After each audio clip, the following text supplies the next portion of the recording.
Alan is a 30-year-old hardcore gamer who hasn't seen sunlight in weeks at this point, but who could blame him? He just finished playing a no-hit run on both Sekiro and Dark Souls at the same time.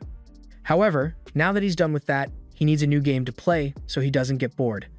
GTA 6 still isn't out yet, so he starts searching online for another game to play in the meantime, and that's when he comes across a game that never ends. Normally, you'd be concerned about the fact that a game just loaded onto his computer without permission, but he's too captivated to go back now. So he starts scrolling through the settings wheel to set the difficulty. He wants his gaming experience to be as traumatizing as possible, so he turns the difficulty all the way up to hell mode and picks the untested summoner class just to make it even more unpredictable. He then accepts all the terms and conditions without a second thought, but it turns out that there was a clause in there about transporting Alan to another world, so the next thing he knows, he's a newborn baby in the countryside. A year goes by like this, and being a baby isn't as bad as Alan thought it would be. He doesn't have to work or pay any bills, and he has good, loving parents taking care of him.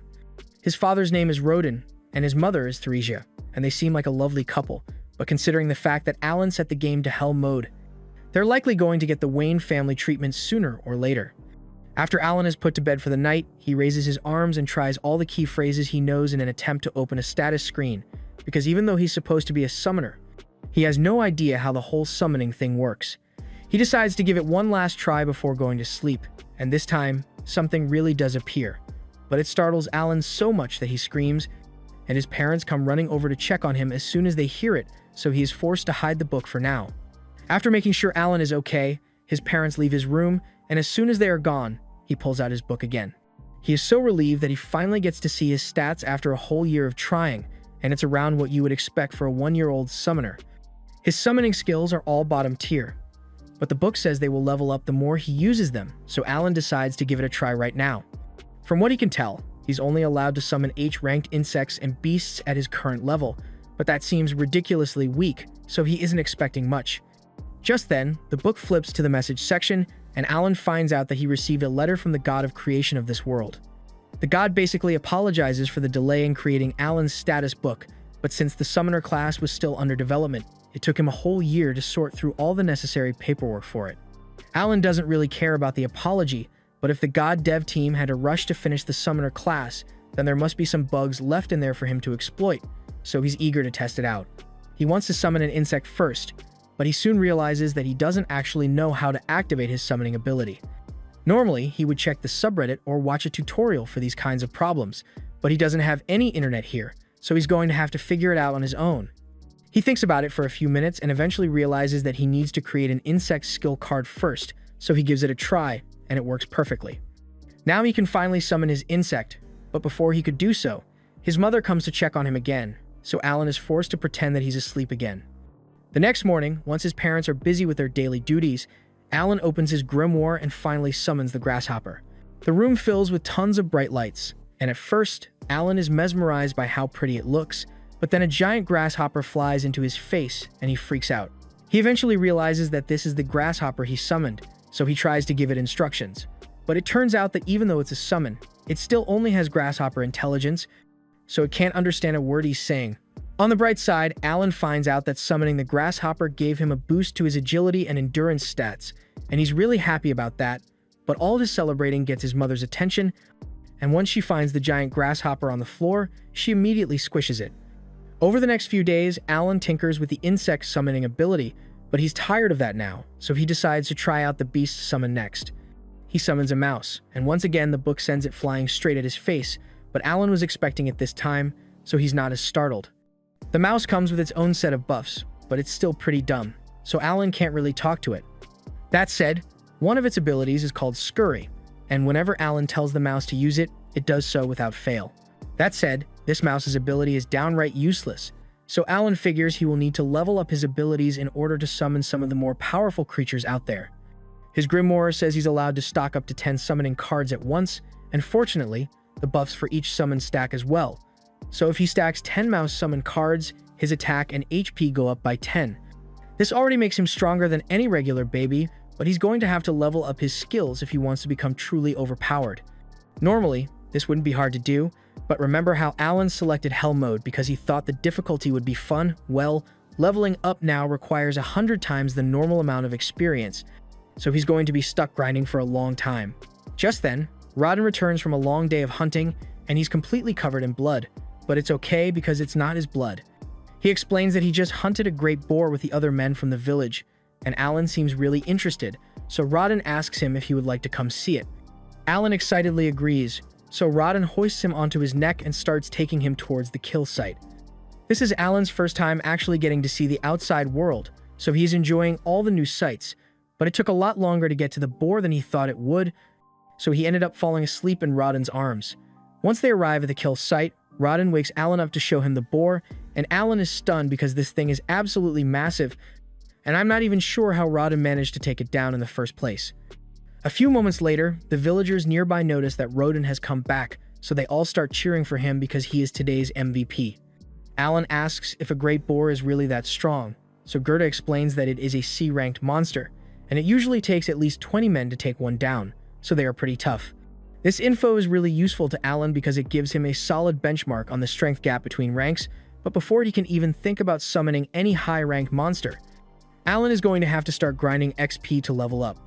10 months of intense grinding later, Alan has finally risen to a level 2 summoner, and the bump comes with great perks like an all-around boost to his stats, as well as the ability to summon G-rank creatures and fuse them. But doing so requires a lot of MP, so Alan hurriedly eats his dinner to recover some mana and heads back to his room to try it out.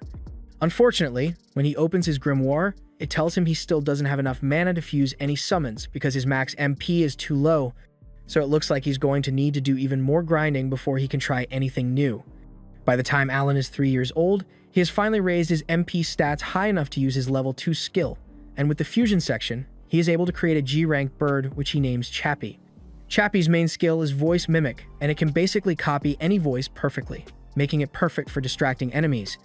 Alan was also able to summon a frog and a mole, and the frog's only ability is to jump up and down while flashing as a distraction, but the mole is a lot more active and can dig a giant hole in a matter of seconds.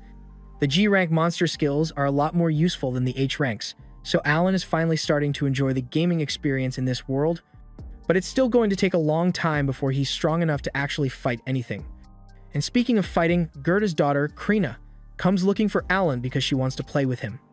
Krina's idea of playing is challenging him to a duel, and normally, this wouldn't be a problem, but she's way too strong for Alan to keep up with. He even went all out with his summon buffs just to give himself a fighting chance, but he's still no match for her. By the end of the day, Alan and Krina return home, and apparently, while Alan has been grinding his XP this past year, Rodden and Theresia were getting busy because she's pregnant again. Since his mother can't do much physical labor anymore, Alan volunteers to help with the harvest to make things easier for Rodin.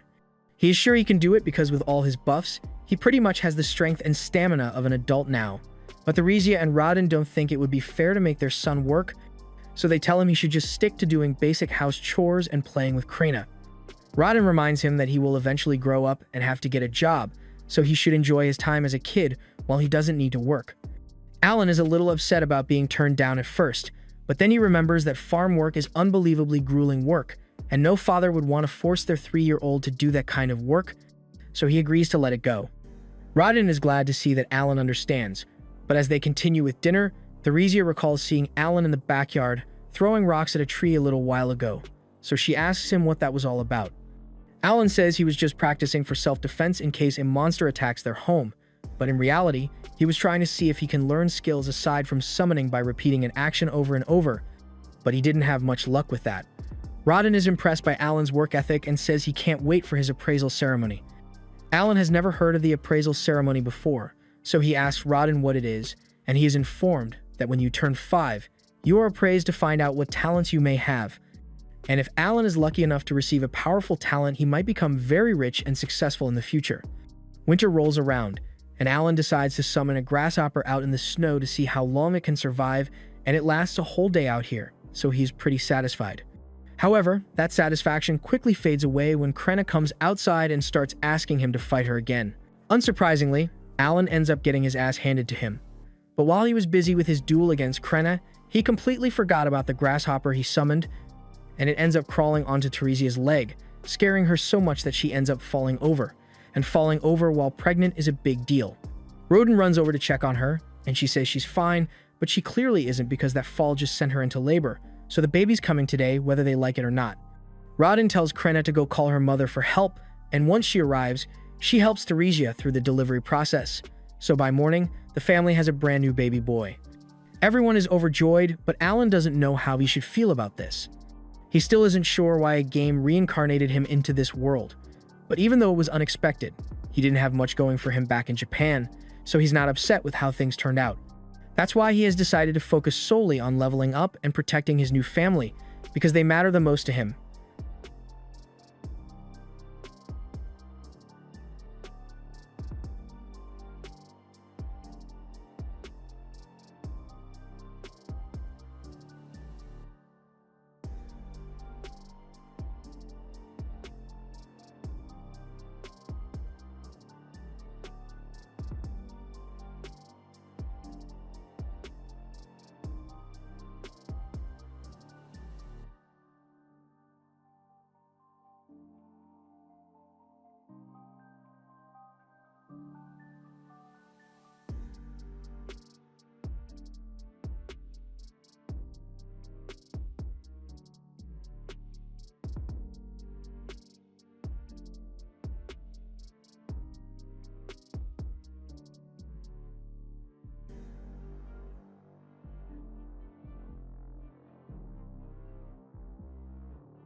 2 years of training later, Alan finally unlocks level 3 of his grimoire, and he is really excited about it.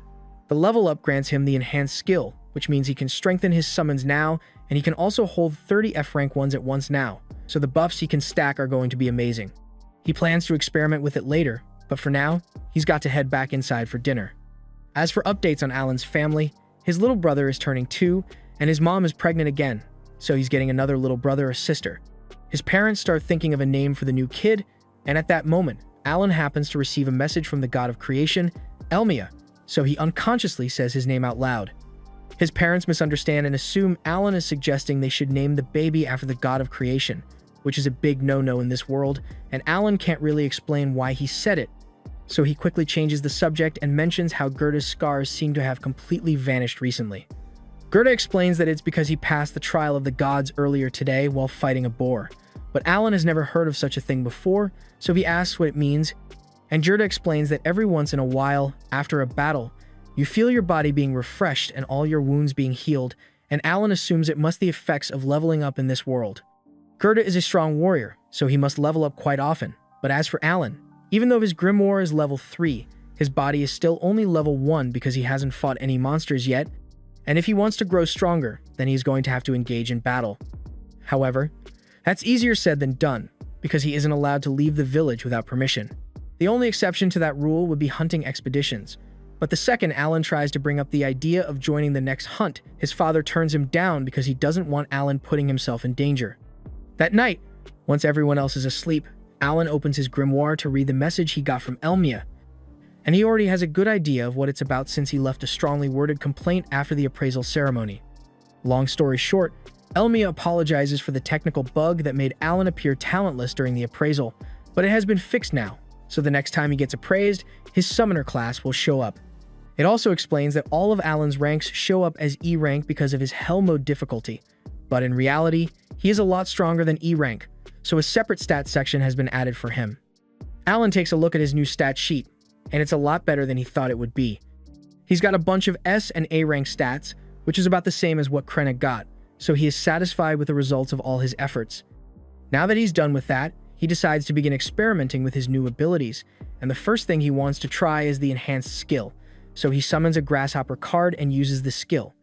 The effects of the skill boost the stats of the grasshopper directly, but it doesn't affect the buffs granted to Alan by extension.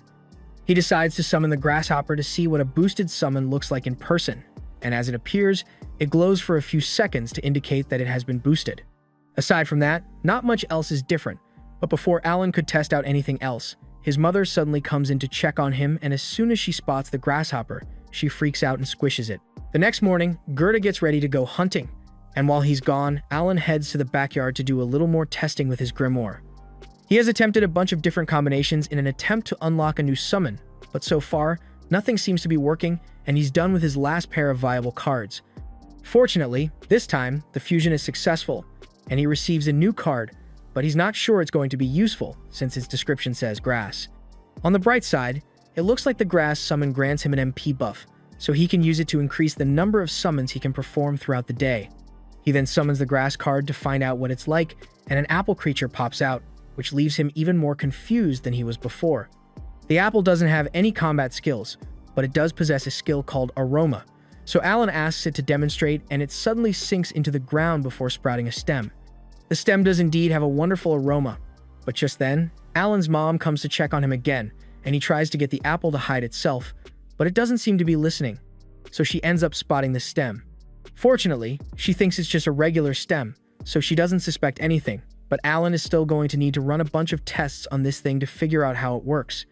Later on in the day, Alan is training with Krenna as usually, and even with the extra buffs from his level up, he is still no match for her strength.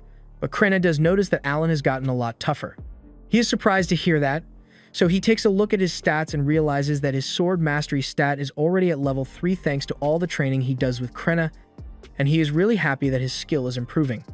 Now that he thinks about it, he also recently got a dog summon that has a bite attack, and he would love to try it out, but he doesn't think it would be fair to use it on Krenna. After that, Alan spends the rest of the day throwing rocks at the tree in the backyard in hopes of awakening a new skill or something. But it hasn't been going well so far, so he's starting to feel like this is a huge waste of time. He also hasn't had a chance to do any other training since he has to look after his brother most of the time. Mash tells Alan that he's bored of throwing rocks at the tree, so Alan apologizes and says they can do something else after he gets a few more reps in. While Alan is preparing for his final tosses, Mash suddenly notices a bunch of saplings growing next to the house, and he is amazed since he doesn't recall seeing them there yesterday. Those saplings are the result of Alan activating a ton of apple summons at once for the MP buff, and thanks to the buff, he is able to fully restore his MP in 5 hours instead of the usual 6, so he can use over 15% more mana per day now. By nightfall, everyone gathers for dinner as usual, but Gerda isn't back from his hunt yet, which is really odd. Especially since they didn't intend to go deep into the forest today. Teresia is obviously worried, but she's trying to stay optimistic about the situation. However, all optimism goes out with Window and on CD. She hears the sounds of the panicked hunters carrying Rodden's body back home. Rodden was apparently injured during the hunt today, and just by looking at him, it's clear that he's lucky to be alive. He got hit by one of the boar's fangs in the gut, and while the other hunters managed to cauterize the wound to keep him alive, he's still on the verge of death. The only reason he even managed to last this long was thanks to the healing herb they gave him on the way here. Teresia is surprised to hear this since healing herb is really expensive, and she doesn't understand how they managed to get their hands on some. So Gerda explains that when the Knight Captain apologized for the way he treated them, part of the apology was a bag of gold coins, which is what they used to buy the herbs, but it wasn't enough to completely heal Rodden. The other hunters all start yelling about how this whole thing is those commoners' fault, but all the noise wakes Mash up and makes him start crying. So Alan takes him back to bed, and the rest of the hunters decide to leave, to give the family some peace and quiet for now. Once everyone has calmed down, Alan asks about what happened and if a commoner is really to blame for it all. Gerda explains that a few days ago, he and Rodden were summoned by the village chief and told that they should allow the commoners to join them on their next hunt. Boar meat is a valuable commodity, and while most of it has to go to the Baron, the rest is split amongst the people involved in the hunt. They sometimes trade it for other goods, but aside from that, it's difficult to get any decent boat meat unless you hunt for it yourself. Despite this, no commoners have ever volunteered to be part of the hunts, and it's because it's an extremely dangerous task. There are casualties every year, and even more injuries, so for commoners usually avoid getting involved. But since Rodden recently became famous as a legendary hunter, many commoners got the impression that as long as Rodden was around, they could just let him handle dealing with the boar while they reaped the benefits afterwards, so they asked the chief to include them in the hunts. Rodden and Gerda were against the idea, but they couldn't refuse an order from the chief, so they were forced to let the commoners join, and it went just as bad as they thought it would. During training sessions, all the commoners were slacking off, and when the time finally came for the hunt, the moment they actually came face to face with a boar, they all got scared and dropped their weapons as they ran away. This completely broke up the hunting party's formation, but as if that wasn't bad enough on its own, one of the commoners fell over while the boar was chasing him, so Rodden instinctively stepped in to protect him, but he got skewered in the stomach as a result. The others eventually managed to slay the boar, so Gerda says he will bring the share of meat meant for Rodden by tomorrow, but there's not much else he can do to help.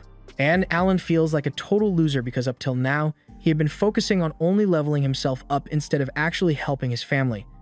By the next morning, Rodden regains consciousness, and everyone is happy that he is alive, but Alan is still deep in thought. He had been treating this world like a game this entire time, but to the people that live here, this isn't a game. It's their reality, and they have to struggle to survive, so the least he could do is use his power to help them. A little while later, Gerda returns with Rodden's share of the meat as promised, and he is relieved to see that Rodden is awake, but he's still in terrible shape, so he's probably not going to be able to hunt anymore to prepare for winter. Gerda offers to share his stockpile with Rodden and his family to help, and Rodden appreciates it, but all of a sudden, Alan speaks up and tells everyone that he wants to take over for Rodden. They can all tell that he's serious about it, so there are no objections, and later that morning, he gets to work by fetching some water from the well.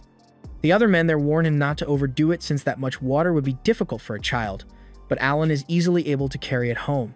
Till now, he had been hiding the effects of his stat buffs, but with everyone already focusing their attention on Krenna since she's an upcoming hero, it should be fine for him to stand out a bit.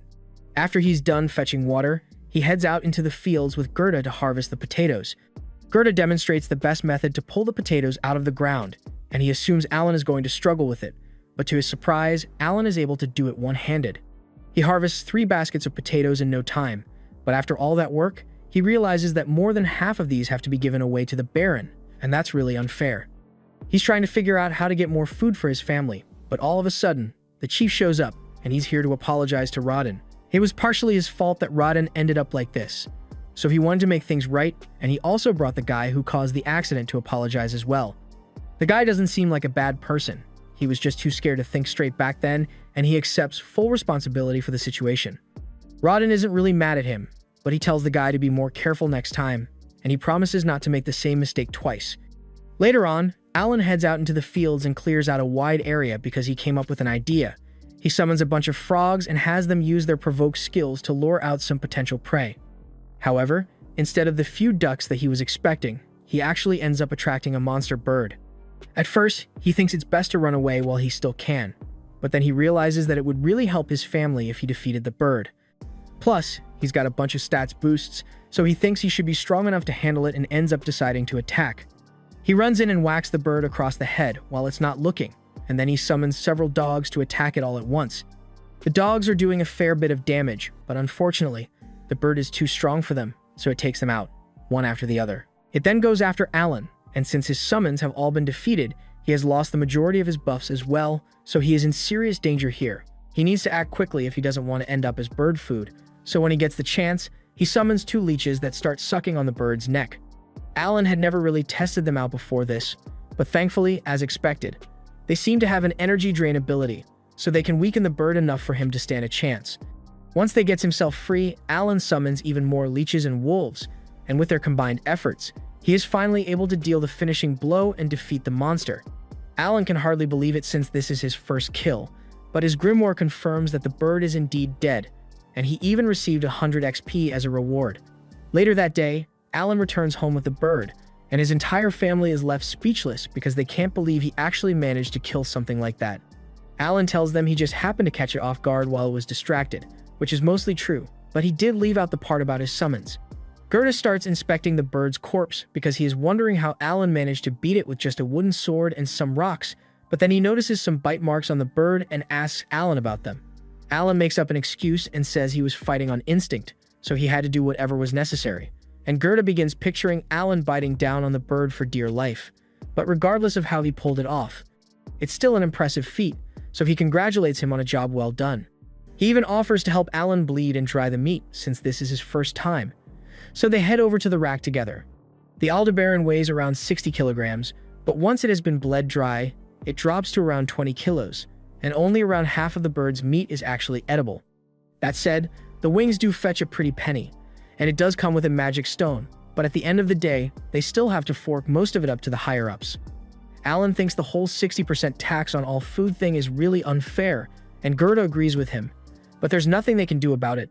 At least that would normally be the case, but since Alan's situation is a bit unique, they might be able to negotiate the chief into letting them keep more than usual.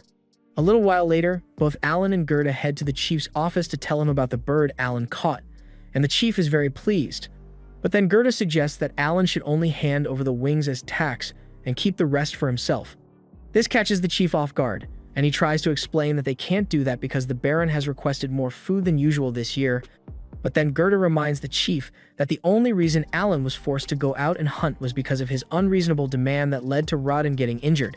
At this rate, Alan's family might actually starve since they barely have enough to eat, and to really sell the story, Alan acts like he's going to faint from hunger on the spot.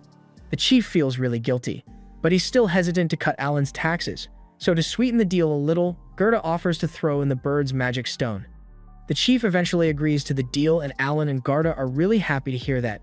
But they aren't done yet, because Alan asks if this means he can keep all the meat aside from the wings with any future birds he catches.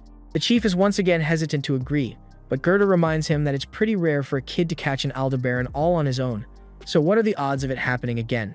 The chief eventually agrees to let Alan keep most of the meat of any of his future catches under the assumption that he won't be able to catch another bird anytime soon, but he was wrong. Later on, Alan heads back out into the fields, and this time, he manages to lure in 2 Aldebarans at once. By now, he has gotten the strategy down pat, so he sends out the leeches first to weaken the birds, and after that, he throws some rocks at their heads to disorient them. Next, he orders his wolves to attack with full force, and after they've whittled down the birds' health, he whacks them over the head with his sword to finish them off. Alan has been going on hunts every 3 days for a while now, but this is the first time he has ever managed to succeed without losing a single one of his summons, so he's really pleased with himself. And to make it even better, he has finally gained enough XP to go up to level 2. He excitedly opens his status screen so he can see how much his stats went up, and it looks like he got a 60% boost to his stats, which is a little less than what he was expecting. But it's still a huge increase, so he's happy regardless. It took him 6 years to go up 1 level, but now that it has finally happened, he thinks it's about time that he lets his family know the truth about him. A little while later, he returns home with both of the birds, and his father is amazed that he managed to catch 2 of them at once. But he also notices that there's something different about Alan today. However, Alan still has a bunch of other things to do, including his sparring session with Krenna, so he leaves before Rodin gets a chance to say much. After today's haul, Alan has officially captured 10 birds total, so his family should be able to use that to make it through the winter. He would like to keep hunting birds to see if he can make it to level 3, but he doubts he would be able to find that many birds in time. Thanks to his stat boost, Alan can keep up with Krenna a lot easier now. But he got distracted by his thoughts for a moment, and that was enough time for her to sneak up from behind and smack him on the head. Later that night, Alan calls a meeting with his family, and once they are all present, he informs them that he isn't actually talentless. He can't reveal the exact details, but he basically explains that when he was a baby, he received an oracle from the god Elmia, and that means he is smarter and stronger than the average person, but he's also going to have to work 100 times harder than normal to grow stronger. His parents believe him, but they are devastated because it sounds a lot like Alan was cursed, and they aren't wrong, but it was actually self-inflicted when he chose to play on Hell mode. Alan also tells them that the only reason he was appraised as talentless was because his talent was too new to be recognized. His parents are amazed to hear that and ask if this means Alan really does have a talent, but he tells them he doesn't know what it is yet. He thought about revealing the fact that he's a summoner at first, but he eventually decided not to, because he doesn't know how people will react once they find out that he can summon and control living creatures. Even though they don't know what Alan's talent is, they are relieved to find out that he is talented, because now it makes sense why he spent so much time throwing rocks at trees and hunting monsters, but they wish he would have told them sooner. Rodin asks Alan what he plans to do from now on, and Alan says he's going to continue doing his best to grow stronger, so his dad reminds him that he should feel free to ask for help if he needs it. But in the meantime, he probably shouldn't mention this to anyone else, because it would be really bad if he were mistaken for a false prophet. Though, it's probably fine to talk to Gerda about it since he isn't a snitch, and Rodin really wants to brag to him about how amazing Alan is. The next day, the first winter snow hits, so it's time for Alan to start bartering with the bird meat he stocked up on, and Gerda is coming along to show him the ropes. Gerda plans to trade in some of the boar meat he stocked up on before the winter. Fortunately, there haven't been any more accidents since. As long as there are no commoners to mess things up, the hunts usually go pretty smoothly, but hearing that gets Alan thinking, and he wonders what the difference is between serfs like him and Gerda and the commoners. Gerda explains that commoners have a higher social standing than serfs, and the taxes they pay are also a bit different. Whereas serfs have to pay 60% of all the food they make as taxes, commoners only have to pay a head tax, meaning they pay 1 gold coin per person each year. Alan asks if it's possible for a serf to become a commoner, and Gerda explains that it is indeed possible, but you'd need to pay a tribute of 10 gold coins in order to do so. Alan does some quick math, and since his mom has another baby on the way, he would need to pay 50 gold coins for all of them to become commoners, which is a lot of money. But he's going to make it happen sooner or later. Alan spends the rest of the day shadowing Gerda to learn how much his bird meat is worth in the barter system, and by day 2, he has a decent enough understanding of it to make the trip on his own. A bag of salt costs him around 5 pieces of jerky, and that same bag of salt would be worth 5 silver coins, so 1 piece of meat is worth 1 silver coin. With the currency system, 1 gold coin is worth around 100 silver coins, so if Alan wants to save up 50 gold coins for his family, then he is going to need to hunt for the equivalent of 500 pieces of the Aldebaran meat. That seems like a lot, but Alan is sure he can get it done within a few years. For his next stop, Alan heads to the local potion store and asks if they have any MP recovery potions. The store clerk tells Alan he doesn't sell anything that fancy, so Alan asks if he has any healing herbs in stock instead. Hearing Alan mention the healing herb strikes a nerve with the store clerk because he got a bad deal last time he sold one. He recalls that a guy named Gerda came in here, begging to buy some healing herb to save his buddy. It usually costs 5 gold coins, but Gerda only had 3 at the time, so he begged the store clerk to give him a discount and promised to pay it back later. Gerda seems so desperate that the clerk decided to help him out, and to his credit, he did come back to pay the balance later. but the clerk was really worried that he might have gotten scammed at the time. Alan knows that his father wouldn't have survived if the clerk hadn't agreed to give Gerda a discount that day, so he thanks him for his kindness and offers him a piece of bird meat as a gift. Later on, Alan is walking through the streets when he spots a weapons shop, and he is surprised that a single weapon can cost as much as 50 gold on its own. But while he's minding his own business, all of a sudden, Dagora comes out of nowhere and picks a fight with him. He tries to assert dominance and convince Alan to become his minion, but Alan isn't going to let that kind of disrespect slide, so he sets his baggage down and pulls out his wooden sword before pointing it at Dagora. Now, he could beat Dagora's ass right now and be done with it, but he wants this to be a fair ass whooping, so he tells Dagora to go get himself a weapon. Dagora accepts the challenge and runs off to get his club, and he thinks he's got the upper hand, but Alan is a lot more skilled when it comes to combat thanks to his training with Krina, so he easily mops the floor with Dagora. Long story short, by spring, Dagora starts coming over to Alan's house so Alan can train him, but he's still a long way off from being able to compete. Mash has also begun training with Krina, but she's taking it a lot easier on him than she would with Alan since he's still new to combat. While Alan is watching the two of them, Dagora tries to sneak attack him, but Alan's reflexes are too quick for that, so he ends up falling over and hurting his knee in the process. That night, Rodin and Gerda return, and they've got some bad news because they were just in a meeting with the village chief, and he says the Baron wants them to deliver 15 boars instead of the usual 10 this year. He is also demanding that they allow the commoners to hunt with them again this year, but after what happened last time, Rodin and Gerda were wholeheartedly against it. Even so, they can't go against a direct order from the Baron, so they have no choice but to let it happen and hope for the best. Just then, Alan speaks up and tells everyone he has a plan. The reason having commoners join the hunt is a problem is because they are pretty much useless, but he has countless hours of experience in every MMO imaginable, and he is confident he can make even the most hopeless newbie useful to the team, so he asks to be put in charge of training the commoners before the hunts. When the time for the next hunt finally arrives, Rodin takes Alan to meet with the other hunters and tells them that he would like to use one of Alan's hunting strategies for today, but he makes it clear that Alan is just here to watch for the day, so he won't be doing any fighting. Alan already agreed to this arrangement, but he is a little disappointed that his dad won't let him fight since he was looking forward to leveling up, but Rodin wouldn't budge on it, so he might as well just take what he can get. The most important thing for this trip is that they train the newbies enough so they can handle themselves, because he wouldn't want a repeat of what happened last time. Speaking of last time, the guy that was responsible for getting Rodin hurt comes up to him to apologize again, and he tells Rodin that if anything bad happens today, he doesn't need to put himself at risk just to protect him. Rodin tells the kid that all he needs to do is focus on fulfilling his role, and if he can do that, then hopefully nothing will go wrong.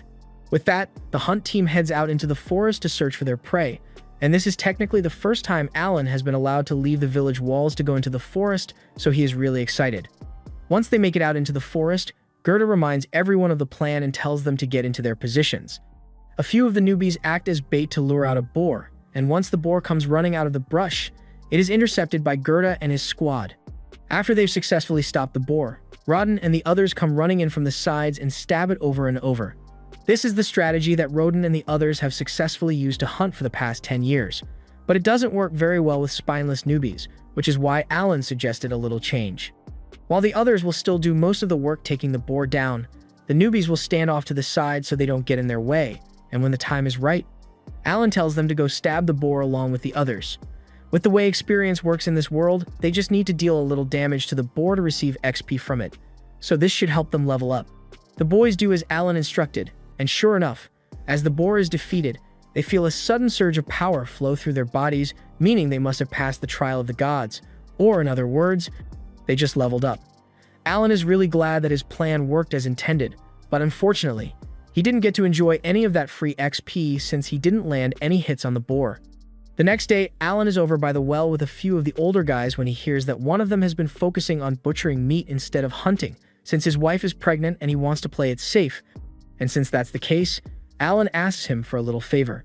He leads the man back to his house and shows him the set of Aldebarans that he recently captured. The man is amazed that such a little kid was able to catch so many birds, but Alan explains that he has a bit of a problem. He can't handle butchering all these birds on his own, so he was hoping the man would help him out a little, and in exchange, Alan is willing to give him 2 packs of meat per bird butchered. The man is more than willing to help since it's a really good deal for him, but he asks Alan if he's really okay with giving out so much meat as payment. Alan assures him that it's fine, and the reason he's okay with it is because these birds aren't part of his family's food reserves. Alan caught these birds specifically so he could sell them to earn the 50 gold coins he needs to raise his family's status. Later that day, Alan is back out in the forest with the hunting group, and they've got a few extra newbies with them today. The plan is to gradually expand the group until they have enough people to make 2 groups to hunt twice the amount of boar like the Baron wanted. But Alan is still a little curious about why the Baron is so interested in increasing the amount of boar captured, since it's not like there's a food shortage or anything. Just then, a boar comes charging out of the forest, so all the hunters prepare themselves, and just like last time, after the boar has been brought under control, the newbies are called over to join in for the finishing blow. Just like last time, the newbies all level up from the free experience they gained, but thanks to some quick thinking from Alan, he also managed to reap the benefits of the kill. All he had to do was send out one of his grasshoppers and let it be squished by the boar to technically make himself a participant of the battle, and it worked out just as he hoped it would since he managed to make it to level 3, but he does feel a little guilty for sacrificing one of his summons like that. 3 months later, Alan and the others are invited to go to the chief's mansion to celebrate the start of a new year, and now that the party is over, he and Krina are walking back home. Krina is really happy since they got a lot of free candy, but Alan assumes that was just a reward for meeting the 15 boar quota. They eventually return home and meet up with their families, as they are about to throw a New Year's celebration of their own, and as they all dig in, Rodin begins praising Alan for his genius idea to safely integrate the newbies into the hunting parties, and thanks to that, they should have no trouble meeting the 20 boar quota next year.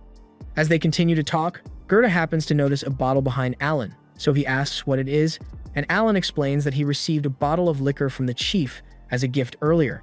Gerda and Rodin are really excited to hear this because they've been looking forward to getting to drink, but Alan reminds them that the liquor was personally given to him, so they can't have it unless he says so.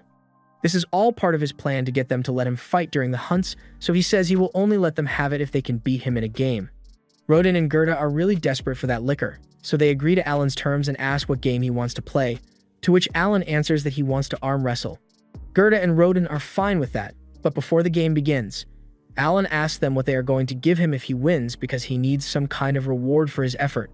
Rodin can tell that Alan already has something in mind, so he asks him to just tell them what it is, and that's when Alan explains that he just wants them to let him fight in future hunts. Rodin doesn't like the idea, but he sees no harm in playing along since he's sure he's going to win anyway, so he and Gerda get ready to arm wrestle with Alan. First up is Gerda, and he seems pretty confident that he won't lose a contest of strength against a 7-year-old, but unfortunately for him, Alan has stocked up on every strength buff available with his summons, so as the match begins, Alan matches Gerda's strength and eventually manages to overpower him. Gerda can't believe he lost, but Rodin kind of expected as much considering all the amazing things Alan has been doing lately, but he is still confident that Alan won't be able to beat him like he did with Gerda, so after a short break, Rodin locks arms with Alan. Just like with Gerda, Alan matches Rodin's strength at first, but this time, Alan actually ends up getting overpowered and losing. He assumes Gerda must have strength somewhere around D rank, which means Rodin's must be around C rank, so it makes sense he couldn't win. As promised, he hands over the liquor, but he swears he will get strong enough to beat Rodin someday. Later that year, Alan finally manages to level up his summoning skills again, and now he's got access to a bunch of E-rank summons. He's still going to need to do some experimenting to figure out what kind of summons he's got now, but he has more than enough MP to spare for a few tests. The level of buffs provided by E-rank summons is bound to be stronger than that of the F-rank ones, so Alan is certain he would be able to beat Rodin in arm wrestling now. But before he could run off to go challenge his dad, he notices an extra feature in his grimoire, and it says Storage. Alan taps the icon and his grimoire opens to a page with a black square on it, so he assumes this must be the storage skill in question. He decides to test it out by throwing a rock inside to see how deep it is, but after the rock goes in, he doesn't hear it hit the bottom. He reaches his hand in to see if he can feel the inside of the storage space, and as he does so, he gets a mental image of the rock he threw in earlier. He decides to try throwing even more things inside, and basically, as long as it can fit through the opening in the book, there is no limit to how much the space can store. But this seems a little too broken to be a random skill he unlocked, so he has a lot of questions. After all, something like infinite storage is a top-tier skill, so he really doubts the devs would go handing it out without a reason. Most of the time, whenever you receive a useful-looking item or skill, it is usually because you're going to need to use it in the near future. So Alan needs to figure out what the intended use is supposed to be. That aside, he He also wants to try out his new E-rank summons, so he tries calling one out, but nothing happens. Alan is surprised that it didn't work since he's sure he has enough MP for the summon, but that's when the system informs him that he will need E-rank magic stones in order to summon an E-rank monster. He had no idea he would need magic stones for this, but as luck would have it, he just so happens to have a stash of magic stones he got from killing a few rabbit monsters around the village, so after retrieving them, he heads outside and tries to summon the E-rank insect again, but it still doesn't work. This is when he recalls the storage space and decides to try throwing the magic stones in there to activate the summon, and that seems to do the trick. So Alan is able to summon a beautiful butterfly, although it's a lot bigger than he thought it would be. Just then, Alan's mother comes over to check on him, and considering how squeamish she gets around bugs, Alan doesn't want to risk finding out what will happen if she spots a giant butterfly, so he hides behind his back while making up an excuse to keep her from getting suspicious. He then decides to head out into the fields to try out his next summon, and it's a good thing he did because the summon turned out to be a saber-toothed tiger, and it's really scary in person. He then tries to fuse the butterfly and the tiger to see what he will get, but nothing really happens. He then tries throwing a few more magic stones into storage, and that seemed to do the trick, but he's going to need a lot more magic stones if he wants to try more summons. Later that night, while having dinner, he asks his dad if there are any more rabbit monsters in the village, but Rodden tells him all the rabbits are gone. They dug a ditch around the village a few years back to get rid of most of them since they are pretty dangerous to have around kids, but if all the rabbits are really gone, then Alan is going to need to find another way to gather magic stones. The next day, during training, he decides to ask Palomas about magic stones, and he is informed that they are mostly used to power magic items, but the E-rank ones are seen as practically useless, so it's pretty common to just find them scattered across the ground. Alan hadn't even considered the possibility that he could find the magic stones on the ground, but now that he does know, he's got a lot of scavenging to do. A little while later, Alan has managed to gather enough magic stones to unlock all his new summons, and he can already imagine how powerful he will become if he keeps progressing, because his summon ability allows him to fill out all the roles of an average party all on his own, so with countless beasts at his disposal, he will be unstoppable. A little while later, the chief invites Rodden, Gerda, and Alan to dinner and informs them that the Baron apparently intends to pay the village a visit next month. He says he wants to watch the boar hunting, which annoys Gerda a lot because the Baron has already put them through enough stress with his boar quota increases. Rodden says he has no problem with the Baron watching the hunts, but he doesn't understand why Alan was called to deliver such news, and that's when the chief reveals that he was actually hoping Alan would act as the tour guide for the Baron while he's in town. Alan personally doesn't like the idea of having to entertain the Baron, but at the rate he's going, it will take him close to 10 years to hunt enough birds to grant his family commoner status, and that's way too long. However, if he manages to impress the Baron enough, he might be able to earn a promotion from him, so he decides to do it. A month later, Baron Granville arrives in the village along with his daughter, Cecil, and Knight Captain Xenoph, and they are brought back to the chief's house for lunch. First of all, Granville apologizes for making such an unreasonable request with the boar meat last year, but he simply couldn't refuse a direct order from the king. The chief is shocked to hear that the boar quota increase came from the king himself, but Granville clarifies that the real culprit behind it was Viscount Carnal, because he intentionally called attention to the boar meat in front of the king to goad him into making the order. A little while later, the food is served, and both Granville and Cecil are amazed by how delicious the meat is, so Granville asks the chief what the dish is called, but the chief has no idea how to respond, so Alan cuts in and explains that the meat is from a bird he hunted and prepared yesterday, specifically, so the Baron would have the freshest ingredients for his meal. Granville is impressed by how well-mannered Alan is, so he asks if he is the chief's son. But Xenoph remembers meeting him last time he was in the village and recognizes him as the son of Rodden, the renowned boar slayer.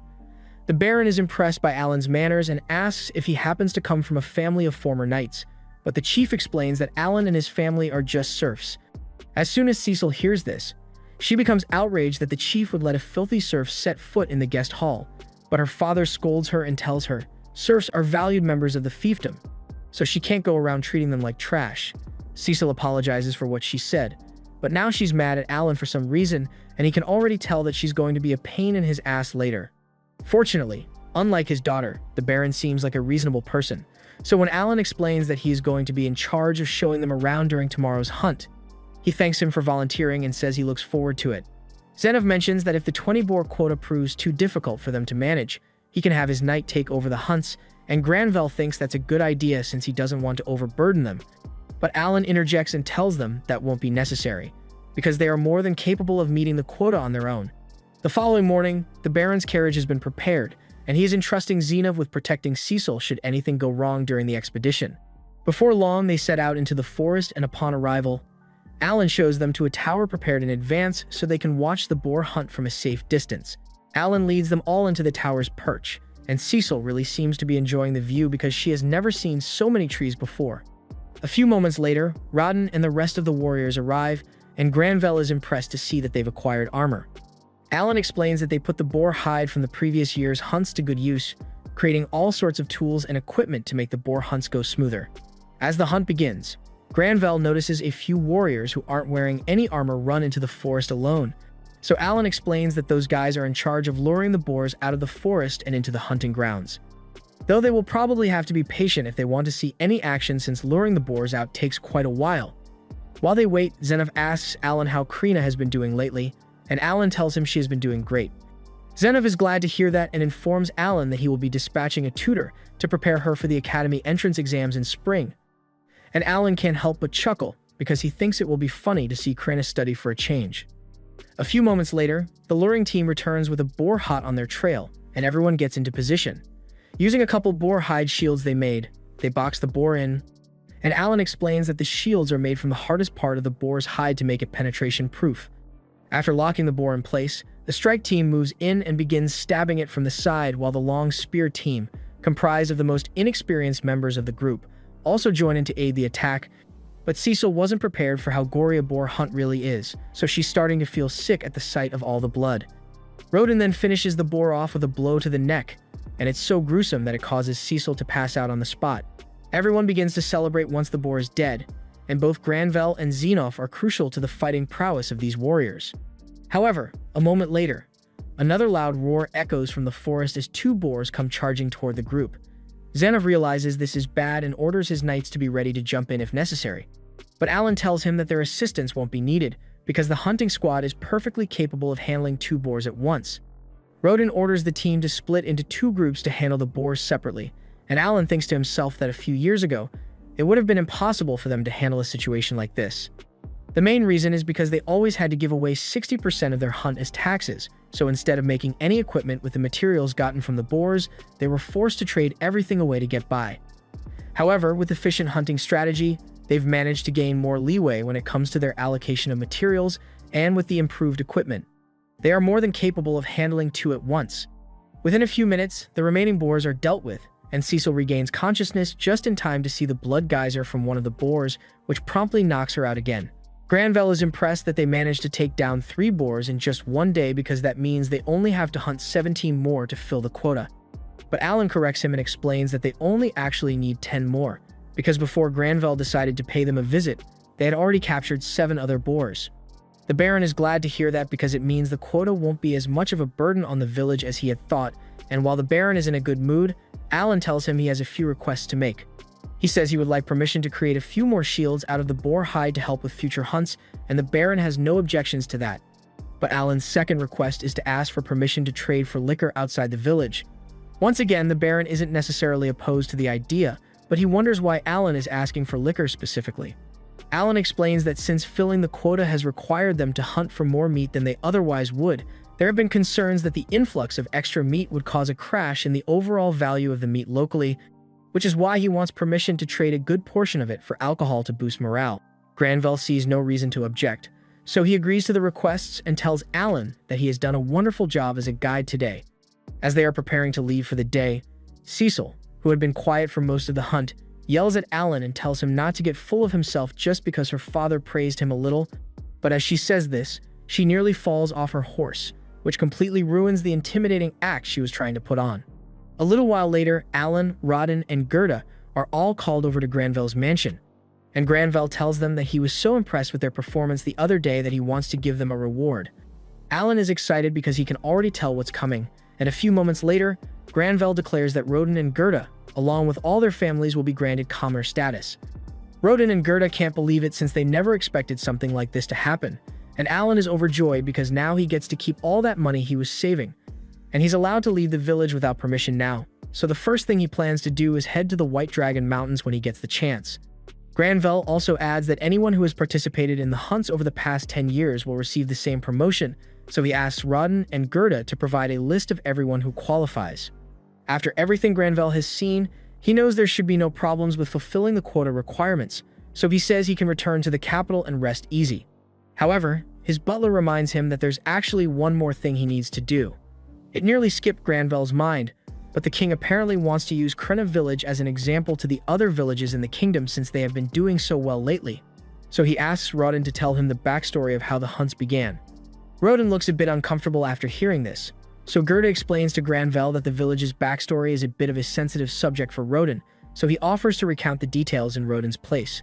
Gerda explains that around 13 years ago, 100 serfs moved onto the land as part of the king's reclamation decree, and they worked hard for 3 months to make the place livable, but just when things were finally starting to go their way, they were attacked by a giant boar, which destroyed all the food they had stored up for winter. There was no way they would survive till the next year if they didn't do something, so Rodden suggested that they should try hunting the boar for meat, and everyone agreed with him. They didn't have any weapons or equipment at the time. They attacked the boar with nothing but shovels and hoes, and miraculously, they were eventually able to defeat it. Granvelle is impressed by the story, but he doesn't understand why Rodden is so sensitive about it since it sounds like his initiative is what led to the boar hunts that made the village prosper. However, Gerda informs him that during that hunt, one of Rodden's close friends ended up dying, and Rodden has blamed himself for it ever since. Granvelle understands how Rodden must feel, and to make up for bringing up such a painful memory, he tells Rodden he is allowed to make any request he wants. Alan thinks this is great and tells Rodden he can ask for some high-quality liquor, but instead, Rodden asks the Baron to allow Alan to work on his estate, even if only as a simple hallboy. Alan internally freaks out after hearing this, because if he gets employed at the Baron's estate, he will have even less freedom than he already does, so he is hoping the Baron refuses Rodden's request. But to his dismay, Granvelle actually says Alan is too good to be a mere hallboy, so he will employ him as a fully fledged servant of the estate. Cecil is outraged by this since she can't believe a filthy serf is going to be allowed into the mansion, but her butler reminds her that Alan isn't a serf anymore because he was just promoted to a commoner. Alan really wants to find a way to back out of this, but Finn's Rodden seems really happy about the whole thing, so he would feel bad if he ruined it by turning down the offer now. The next day, Alan gets dressed for his first day as a servant at the Baron's estate, and though his family is happy for him, they are also really sad to see him go. Krena is especially upset about not getting to see Alan again, so Alan suggests they should spar one more time before he leaves, and that seems to cheer her up. As their battle begins, everyone watches expecting Krena to dominate Alan as usual, but this time, Alan dumped all his stat boosts into agility, and it made him quick enough to keep up with and even outpace Krena despite her being a sword lord. Eventually, Alan wins the duel by holding his sword to Krena's neck, and she's in shock because this is the first time she has ever lost, but Alan says they can just call this a draw, and they'll have a rematch in the future to decide the real winner. The time soon comes for Alan to leave, so everyone starts saying their goodbyes, and even Dagora shows up to give Alan a knife as a present before he leaves the village. After that, Alan's parents both walk Alan to the village gate, and along the way, Rodden tells Alan that being a servant is only the first step for him, and if he works hard, he will definitely move up in life. They eventually arrive at the gate where the chief has already prepared a carriage to take Alan, Cecil, and the Baron back to the city. It's a little awkward in the carriage since Cecil won't even look at him, and he has nothing to say to Granvelle, but he's going to find a way to make it work. Thus, Alan's life as a servant at the Baron's estate officially begins, and since he's a similar age to Cecil, he is put in charge of taking care of her, which basically means he is required to listen to all her demands, no matter how unreasonable they may be. For example, she asks Alan to carry her on his shoulders so she can reach some fruit that's up in a tree, but after she gets the fruit, she realizes it tastes awful and blames Alan for not warning her about it sooner. She's not a bad person, but she is really annoying to have to deal with all day, though Alan can't say anything about it since that would be disrespectful. She tells Alan to go buy some delicious fruit from the market for her, and Alan agrees to do so, but just then, he notices a giant ship flying overhead, and he is amazed because he had no idea that this world had stuff like this. Cecil doesn't understand why Alan is so shocked and asks if this is his first time seeing a magic airship, but Alan really hasn't seen one of these before. So she decides to leave him be and just reminds him to buy the fruit for her once he's done here. The next morning, Alan wakes up in his living quarters, and while it may look like an old attic room, well actually, it is an old attic, but it's still a bit of an upgrade from Alan's old room. He has used his summoning skills to grow some grass plants with recovery-boosting aroma, so he always starts his days feeling fresh and energized. That said, he's still really hungry, so he decides to head downstairs for breakfast. In the dining hall, all the other servants are already eating, and over the past few days of working here, Alan has gotten to know them pretty well, especially the head servant, Rickle. When Rickle sees Alan, he asks him if he has been getting along well with Cecil, and Alan says yes, but Rickle can tell by looking at his face that she's been rough on him. He explains Cecil is only asking so much of him because he's a servant instead of a hall boy, but Alan has no idea what the difference is. Rickle explains that servants of the family are split into senior and junior ranks, but they are all still technically considered to be part of the family. However, hall boys are different because they are only temporary helpers of the family, so they aren't considered members of the family. Alan is surprised because he had no idea that becoming a servant here made him a member of the family, though now that he thinks about it, it does make sense why his dad was so overjoyed when the Baron made the offer. Later that day, Alan and a few other servants serve the Baron's family breakfast, and the Baron's wife is quite impressed by how well-mannered Alan is despite his humble upbringing. The Baron is also impressed that Alan is so skilled despite the fact that he is talentless, and though the part about him being talentless isn't true, Alan decides to just go along with it. As soon as Cecil finds out that Alan is talentless, she begins bragging about how she has the wizardess talent and her older brother has the swordsman talent. But Cecil's father yells at her to stop bragging about talent in front of her brother because it's a sensitive topic for him. Cecil's younger brother, Thomas, has always felt inferior because he doesn't have a talent. So hearing Cecil brag about it like that made him tear up, and Cecil feels really guilty for making him upset, but she still somehow finds a way to blame Alan for it. Later on, Alan has the afternoon off from work, so he decides to head into town, and his first stop is the Adventurers Guild because that's his #1 goal. He walks up to the front desk and asks the receptionist if he can register as an adventurer here. She explains that she can help him register, but first she needs to ask how old he is.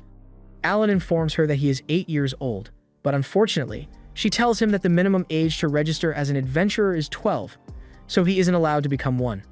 Alan is devastated to hear this since he doesn't want to have to continue being a servant for 4 years, but since there's nothing else he can do for today, he decides to head to the notice board to gather some intel. At the board, he notices all kinds of monsters with different ranks posted with bounties, but a few moments later, an adventurer named Raven walks up to him and says this isn't a place for a kid like Alan, so he had better leave. Alan apologizes and agrees to leave, but before he does, he asks Raven why bounties are organized that way. Raven explains that monsters get stronger the further away from the city you get, so naturally, some of the strongest monsters are located in the White Dragon Mountain. Alan then notices a really old bounty on the wall of the White Dragon, so he asks why no one has taken it out yet even though the reward is so good. Raven explains that the White Dragon is simply way too strong for anyone to beat, but there's a ton of mithril growing in that area. So there are still tons of requests for it, and the bounty keeps getting higher and higher. All that information was really helpful. So Alan thanks Raven and heads on his way. He can't register himself as an adventurer yet, but that doesn't mean he can't fight monsters. And since this is his day off, he plans to make the most of it. He runs straight to the city gate, where he is stopped by a guard. Normally, people aren't allowed to leave the city without permission, but since Alan is technically a member of the Granville family, he is allowed to use their seal as identification, and that pretty much grants him access to wherever he wants to go. As soon as the guard opens the gate, he rushes out into the forest so he can start hunting monsters, but he doesn't want to be too careless, so he decides to start slow. Since monsters get stronger the farther into the forest you go, he only walks a few kilometers out so the monsters in the area will have an average of D rank. Once he arrives at an ideal location, Alan summons a hawk, and since the hawk has high intelligence, it is smart enough to understand Alan's commands, so he summons 5 more and orders them to fly into the air and track down any monsters in the area. While he's waiting for the hawks to find something, he decides to evaluate the intelligence of his tiger summon, but while it is obedient to him, it doesn't really understand Alan's commands, so it can only do so much. Just then, a hawk comes back to inform Alan that it has located a few monsters, and after following the hawk, Alan is led to a horde of goblins. The goblins notice him hiding behind a tree, so they all rush out to attack him, but Alan was prepared for this and summons 10 tigers to surround them. And for good measure, he summons a butterfly to cast a sleep spell on the goblins to make it easier to finish them off. Killing goblins doesn't earn him as much XP as killing a boar would, but a key benefit here is the fact that taking the goblins out is a lot quicker than taking a boar out, so Alan can farm them to his heart's content. By nightfall, Alan has hunted around 80 goblins, earning himself 16,000 experience points and allowing him to go up by 2 levels. He is really pleased with how his day off went, because not only did he level up, he also learned a lot about his summons. For example, the Butterfly's Sleep spell has an 80% chance of successfully putting a goblin to sleep, and D-rank magic stones can't be used to create E-rank summons, even though they are more valuable. Anyway, even though it's late, Alan wants to keep farming, so he asks the Hawks to go look for more monsters to fight, but they all just kind of stare at him without moving. Alan asks what's wrong, and that's when he finds out that the Hawks aren't capable of seeing well at night, so they won't be able to scout monsters for him anymore. That's a huge bummer for Alan since he still wanted to hunt a little more, but he's got bigger problems to deal with right now because he was planning to rely on the Hawks to help him find his way back to the city. And if they can't see anything in the dark, then that means he is pretty much lost in the woods, but he can't spend the night out here, so he is forced to stumble through the dark until he eventually makes it back home. A month later, Alan commissions a blacksmith to make 3 metal balls for him since he has been meaning to find a way to make his rock-throwing skill more effective, and these are perfect. So after paying for the balls, he tosses them into his grimoire's storage. Over the past month, Alan has gone hunting 4 times, and thanks to his successful XP farming sessions, his level has risen all the way to 12, so he finally feels like he is making some progress. Later that night, he returns to the Granville estate, but as soon as he walks in, he is cornered by Sebas and told that the Baron wants to have a word with him. Alan heads to the Baron's office to meet with him, and he begins praising Alan because ever since he arrived, the others in the mansion have had nothing but good things to say about him.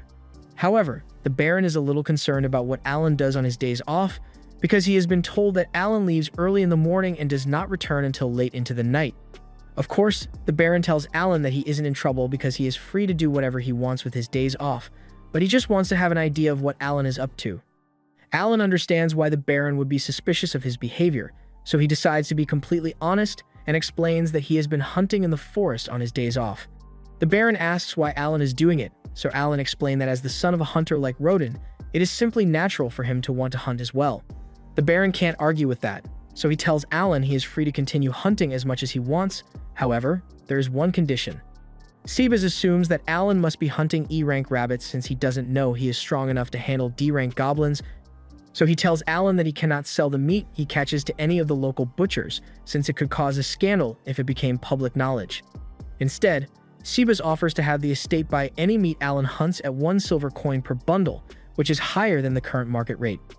Alan is overjoyed by this news, especially since till now, he had just been throwing away all the meat he gathered, so this will give him a chance to earn a little extra money. 6 months later, Alan is out in the forest on one of his weekly hunts, and today, he plans to kill at least 100 goblins and a few horned rabbits to bring back to the mansion. Just then, one of his hawks returns, and he assumes this must mean it has found more monsters, but then a moment later, the rest of the hawks return as well, and they all seem to be acting pretty strange, so Alan realizes something must be wrong. He decides to follow the hawks, even though he has no idea where they are leading him. But a moment later, he comes across Raven and his party in deep trouble against a horde of goblins. Raven is already down for the count, and with Rita being the only other fighter on the team, the situation isn't looking good for them, so Alan decides to join in to help. He throws his metal balls at a few of the goblins, but while it does a lot more damage than throwing stones does, it isn't enough to kill them outright, and he only had 3 pieces of ammo, so it wasn't as effective as he had hoped.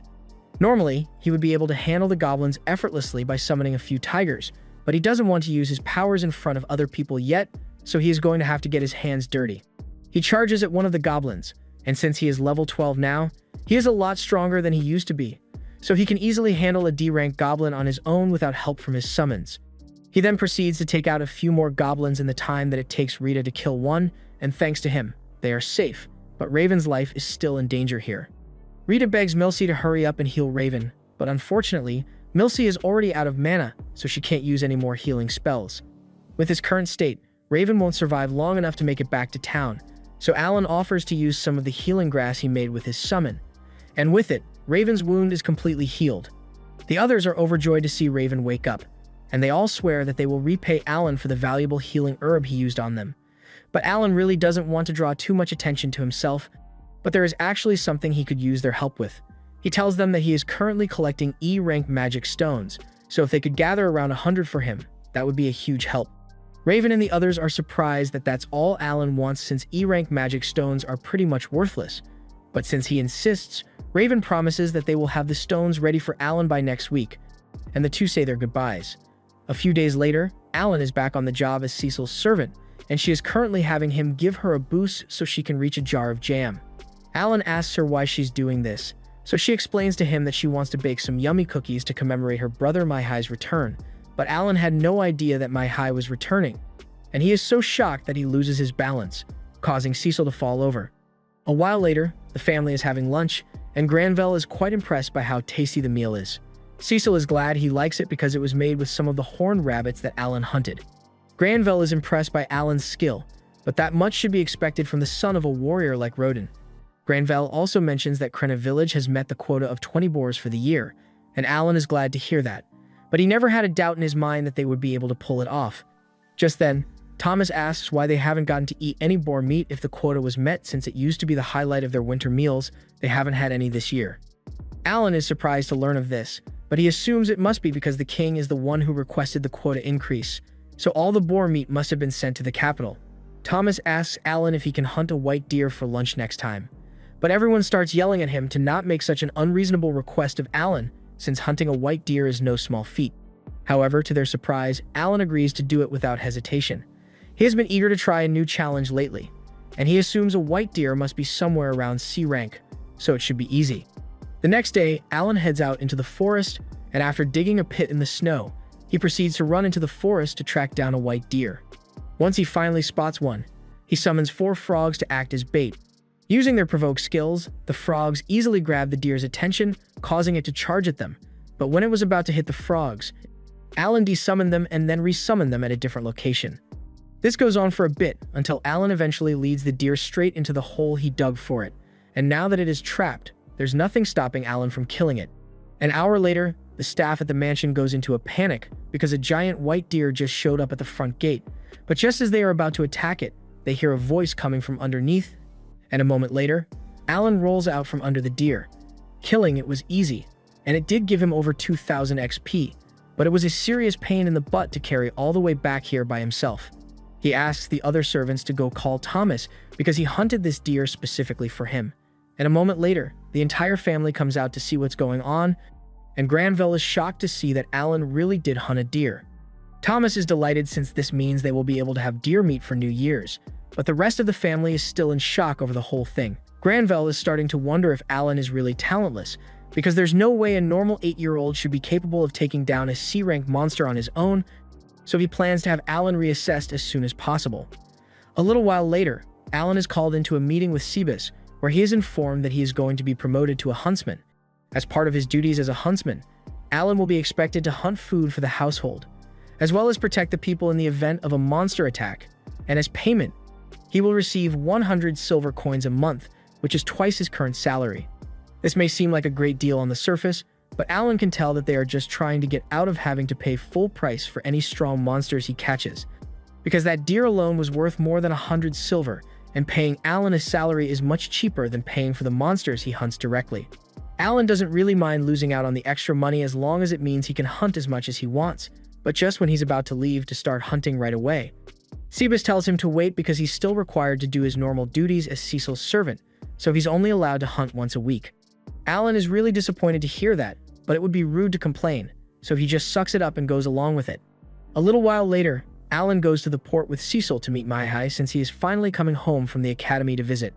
This is the first time Alan has seen an airship so close up, so he is quite curious about how it works, but Cecil is much more interested in greeting her brother as soon as he steps out.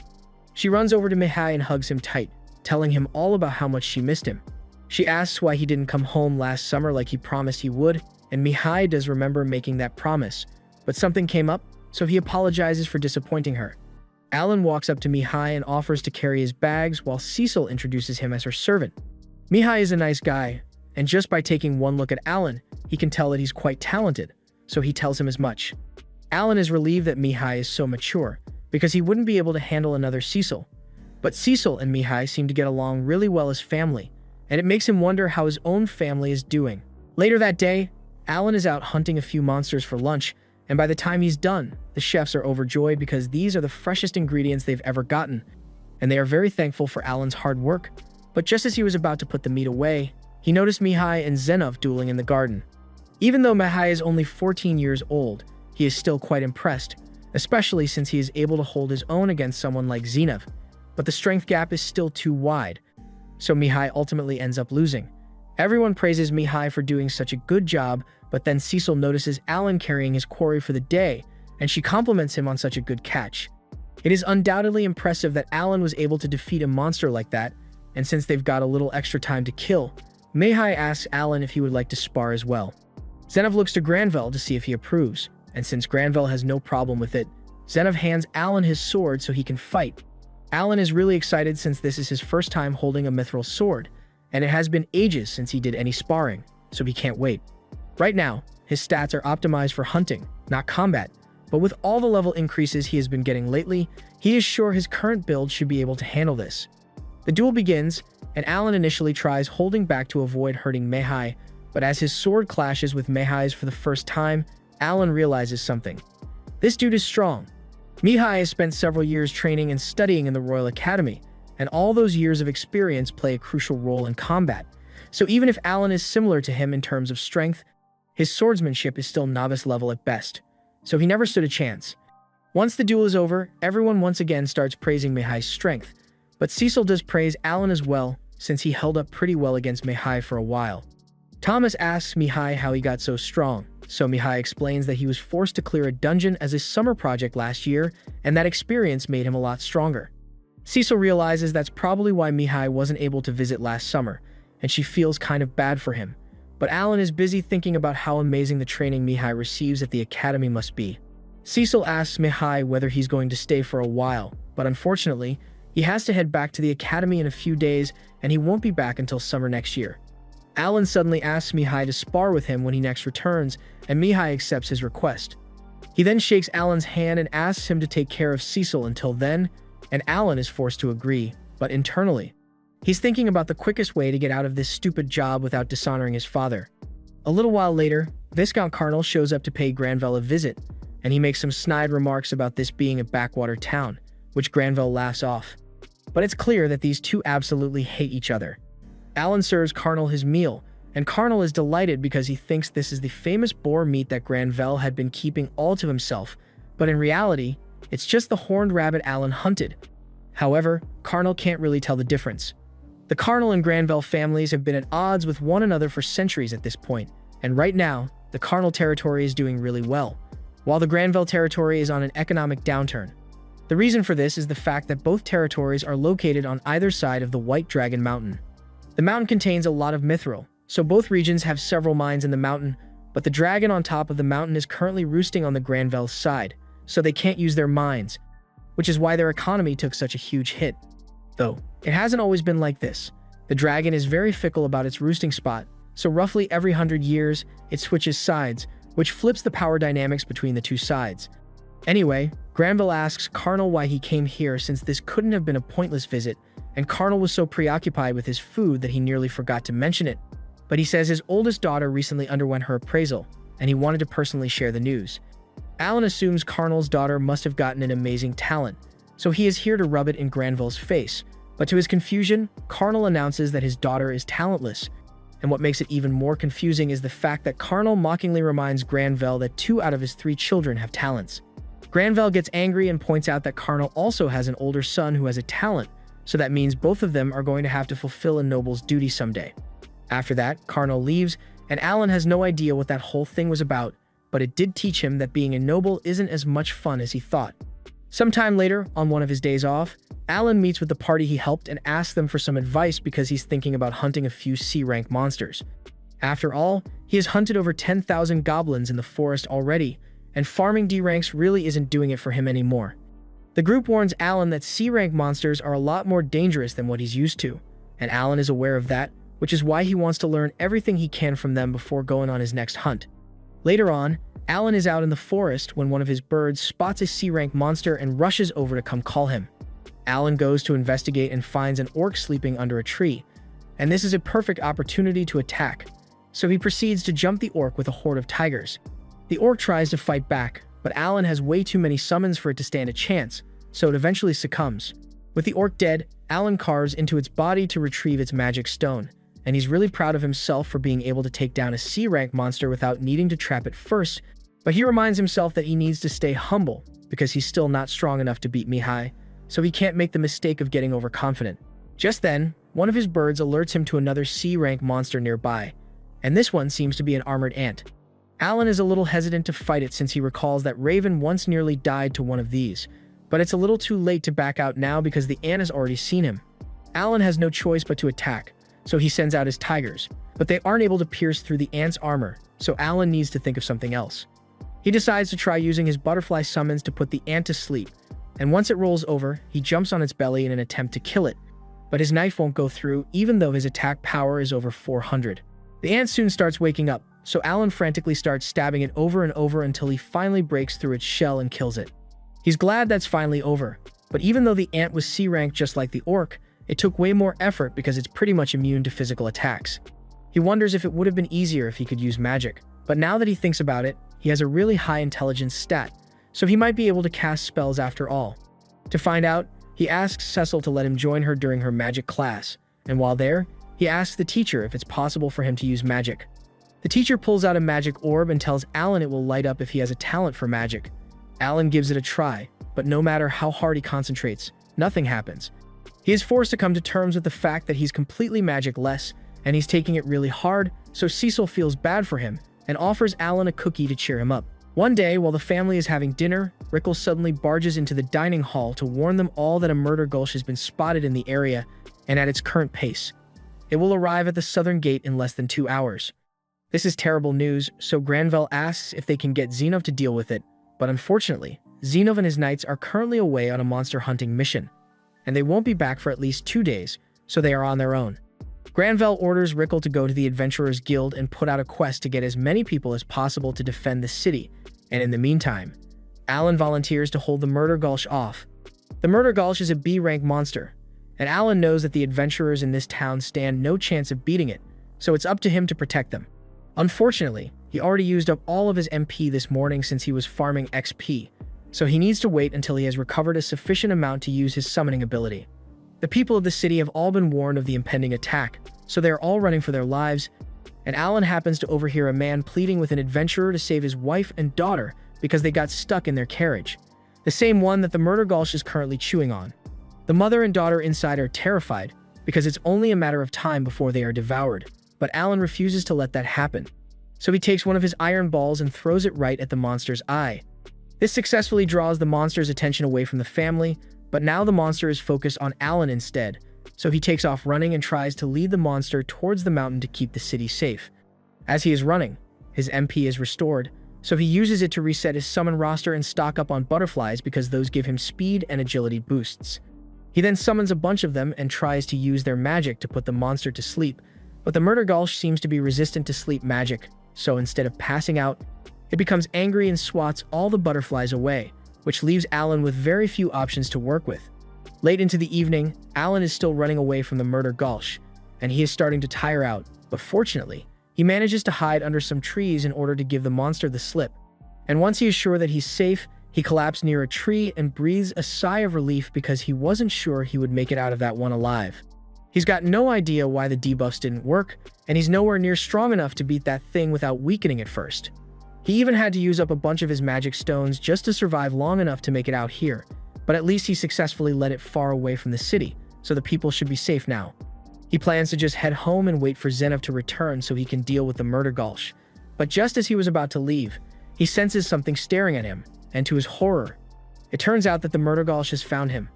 He takes off running, but the monster has no intention of giving up hunting Alan, so he ends up running day and night trying to escape.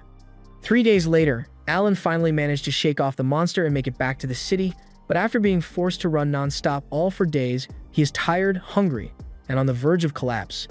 The city guard sees him coming and recognizes Alan as the hero who sacrificed himself for the city a day ago, so he rushes over to catch him.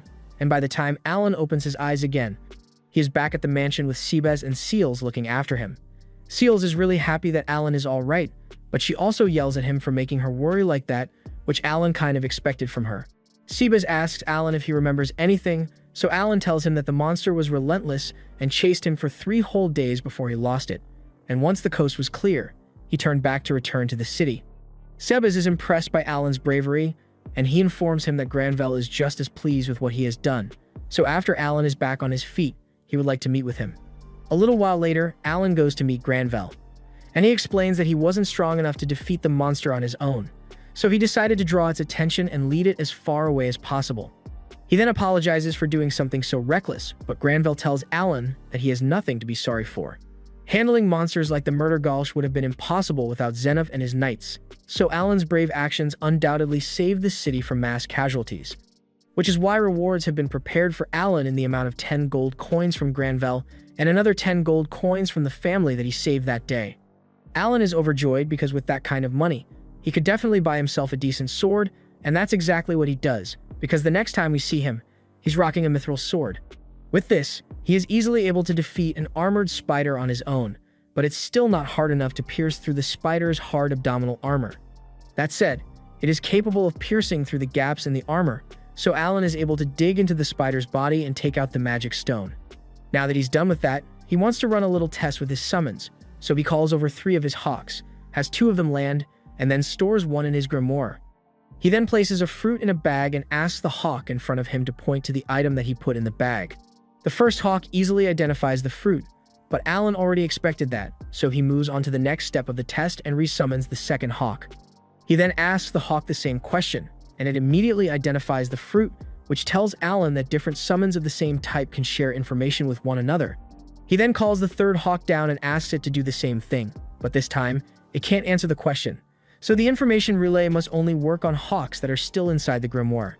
Some time goes by, and in early March, Cecil's brother returns once again, so he gives Alan the rematch he requested.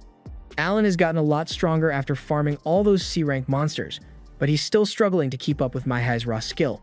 The match ultimately ends with Alan's loss, and Zenov congratulates Mihai for an excellent display of skill, and Alan congratulates him as well, but inside, he is seething with rage because he doesn't understand what kind of training Mihai has been doing at the academy to get this strong.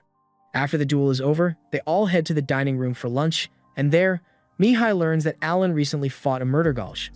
Alan explains it's a bit of a stretch to call what happened a fight, since all he did was run away. But Mihai is still impressed that Alan made it out of that alive because even he wouldn't be able to beat a B-rank monster like that. Just then, a knight barges into the dining room, and Alan is a little concerned since it didn't end well for him last time this happened. But to everyone's surprise, the knight comes bearing good news. He informs Granvelle that the white dragon on the mountain has begun to migrate towards Karnal's territory, so this means they will finally be able to use their mithril mines again. Granvelle is overjoyed to hear this, because this will be the start of an economic boom for his territory, and he is so excited that he wants to send knights to go inspect the mines at once. However, Zenov tells him to hold on a minute, because it would be better to figure out where exactly the dragon's new nest will be located before making moves to restore the mines. Granvelle agrees with him, so he decides to go with Zenov's plan, but then Mihai chimes in and asks if this means he is going to need to clear out all the monsters in the region between the city and the mines, because if so, he would like to help out a little since he's still got some free time, and he could use something to pass the time. However, Zenov turns him down because he thinks it's too risky. After all, if the white dragon were to return for some reason during the hunt, Mihai would be in serious danger. Mihai understands his point, so he agrees to back down, but the same can't be said for Alan, because he knows that if he doesn't do something soon, then after the knights have cleared out all the monsters to make way for the mine, he will lose his valuable XP farming ground. So he plans to gain as much as possible before that happens. The first chance he gets, he heads deep into the forest, and he recently hit level 5 with his summoning skill, so he is eager to test out his new abilities. For one, he recently unlocked the new share skill, so he summons a hawk and decides to try it out. He activates the share ability, and all of a sudden, Alan is able to share the hawk's point of view to look at himself. He thinks this is amazing and asks the hawk to fly into the air because he wants to see what it looks like, and as it obeys his order, Alan is treated to a first-class view of the world from the skies. With an ability like this, Alan will be able to perform recon missions with ease, especially since Hawk's Eagle Eye ability can also be activated to improve vision. Seeing how well the vision sharing works, this gets Alan curious about how many summons he can share senses with, so he decides to test that out as well. He summons 3 more hawks and activates the share skill on them, so now he is able to see the point of view of all 3 hawks, along with his own POV. This is really cool, almost like a split-screen monitor, but Alan wants to see how far he can take it, so he summons a tiger and activates the skill on it as well. But as he's about to try adding one more tiger, a sharp pain rips through his head and he is forced to cancel the share skill in order to get rid of the splitting headache. Since having 6 POVs at once caused him physical pain, Alan assumes that 5 must be his limit, and he is almost certain that it is linked to his intelligence stat. His intelligence is currently just over 1,000, so the share skill must require 200 points per point of view to avoid being overwhelmed. Alan had initially planned to spend time playing around with all his new summons, but right now, he's more interested in seeing how far he can push his intelligence. So he calls on one of his new summons, an owl, and using the intelligence boost it grants to raise his intellect stat to over 1,200. Now he is able to use 8 POVs with no problem, and he soon realizes that if he can remotely see what his summons are doing and give them orders, then he can farm XP without actually having to do any work. To test out his theory, he summons a bunch of his new creatures and has them work together to take down a group of armored ants, and sure enough, they easily make short work of the ants. With this, Alan won't have to worry about losing his excuse to hunt, so he gives his summons orders and warns them to never attack human adventurers, even if the adventurers attack them first, because he would rather not be responsible for a homicide. After that, he prepares to leave the forest, but just then, he comes to the realization that there's one more way he could apply his shared vision. He sends one of his birds all the way back to Krina village to check up on everyone, and through its eyes, he can see that they are all doing well. Krina and the others are training, Rodin is working in the fields, and his mom is braiding his little sister's hair. It is a relief to see their faces again, even if it's only through the bird, and he plans to visit in person eventually. But for now, Alan has the bird set down a gold coin for them before leaving. 6 months go by, and Xenoph and his knights have been making steady progress with reclaiming the mines. But unfortunately, Xenoph informed Granville that it's going to take a lot longer than expected, because during the time that the Mithril mines were left untouched, they became overrun with monsters, and on top of that, the surrounding villages which had acted as Mithril refineries have also been overrun with monsters. He estimates that it will take at least 3 years to reclaim all of those regions. Granville is shocked to hear this, so he desperately asks Xenoph to try to get it done as soon as possible because he can't wait that long. Alan finds it a little odd that Granville is being so impatient, but then he overhears Granville asking Xenoph if he has any intel on what Karnal has been up to these past few months. As far as Xenoph knows, Karnal attempted to continue mining even though the dragon had moved back over to his side, and ultimately, the entire mining crew suffered for it because they were burnt to ash as soon as the dragon spotted them. It is unlikely that Karnal will be able to continue his mining operations as things are now, but Granville asks Xenoph to remain on high alert because there's no telling what trick Karnal might pull this time. Alan doesn't really understand what they are talking about, but he doesn't particularly care because over the past 6 months, he has been farming XP with his monsters non-stop, and after he turns 12, he plans to quit being a servant here and go register as an adventurer. Though that's still 2 years from now, so until then he plans to continue taking out as many monsters as he can before the knights clear them out. To that end, as soon as Alan gets a chance, he heads out into the forest and locates a village that has been overrun with goblins. Normally, he would leave the goblin village intact and let them respawn so he can farm XP more efficiently, but he has seen Goblin Slayer, so he knows all about the messed up stuff goblins do out here. If he doesn't deal with them himself, then they are just going to end up hurting more people later on, which is why he's not going to hold back at all. He uses his bear summons to block off all the exits to the village and corners the goblins inside, and once there's nowhere left for the goblins to run, the bears begin mauling them. Soon after, the Goblin King comes out to fight, and normally, this would qualify as a boss fight, but Alan and his summons are way too overleveled for this to even be considered a challenge. So a few minutes later, every goblin in the area has been dealt with. By the end of it all, Alan earns almost 50,000 XP, and he plans to go around destroying every single goblin's camp in the area, so he's going to earn a lot more XP. Sometime later, Mihail graduates from the academy, so it's time for him to return and live with his family. However, to Alan's surprise, the first thing Mihail does after getting off the airship is ask him for a no-holds-barred duel. Alan has no reason to say no, so he agrees to the duel, and after returning home, they both square up with one another. Alan plans to give this all he's got, so he puts all his stat boosts into speed and strength, and as the duel begins, he immediately closes the distance with Mihail. Mihail is honestly shocked by how fast Alan is now compared to the last time they fought, but despite Alan's improvements, Mihail is still able to hold his ground because he has the strength and skill advantage. Alan does his best to keep fighting, but before long, Mihail successfully disarms him, so he has yet again lost. Alan accepts defeat, but as he raises his hand to congratulate Mihail, Mihail silently walks past him and up to Granville.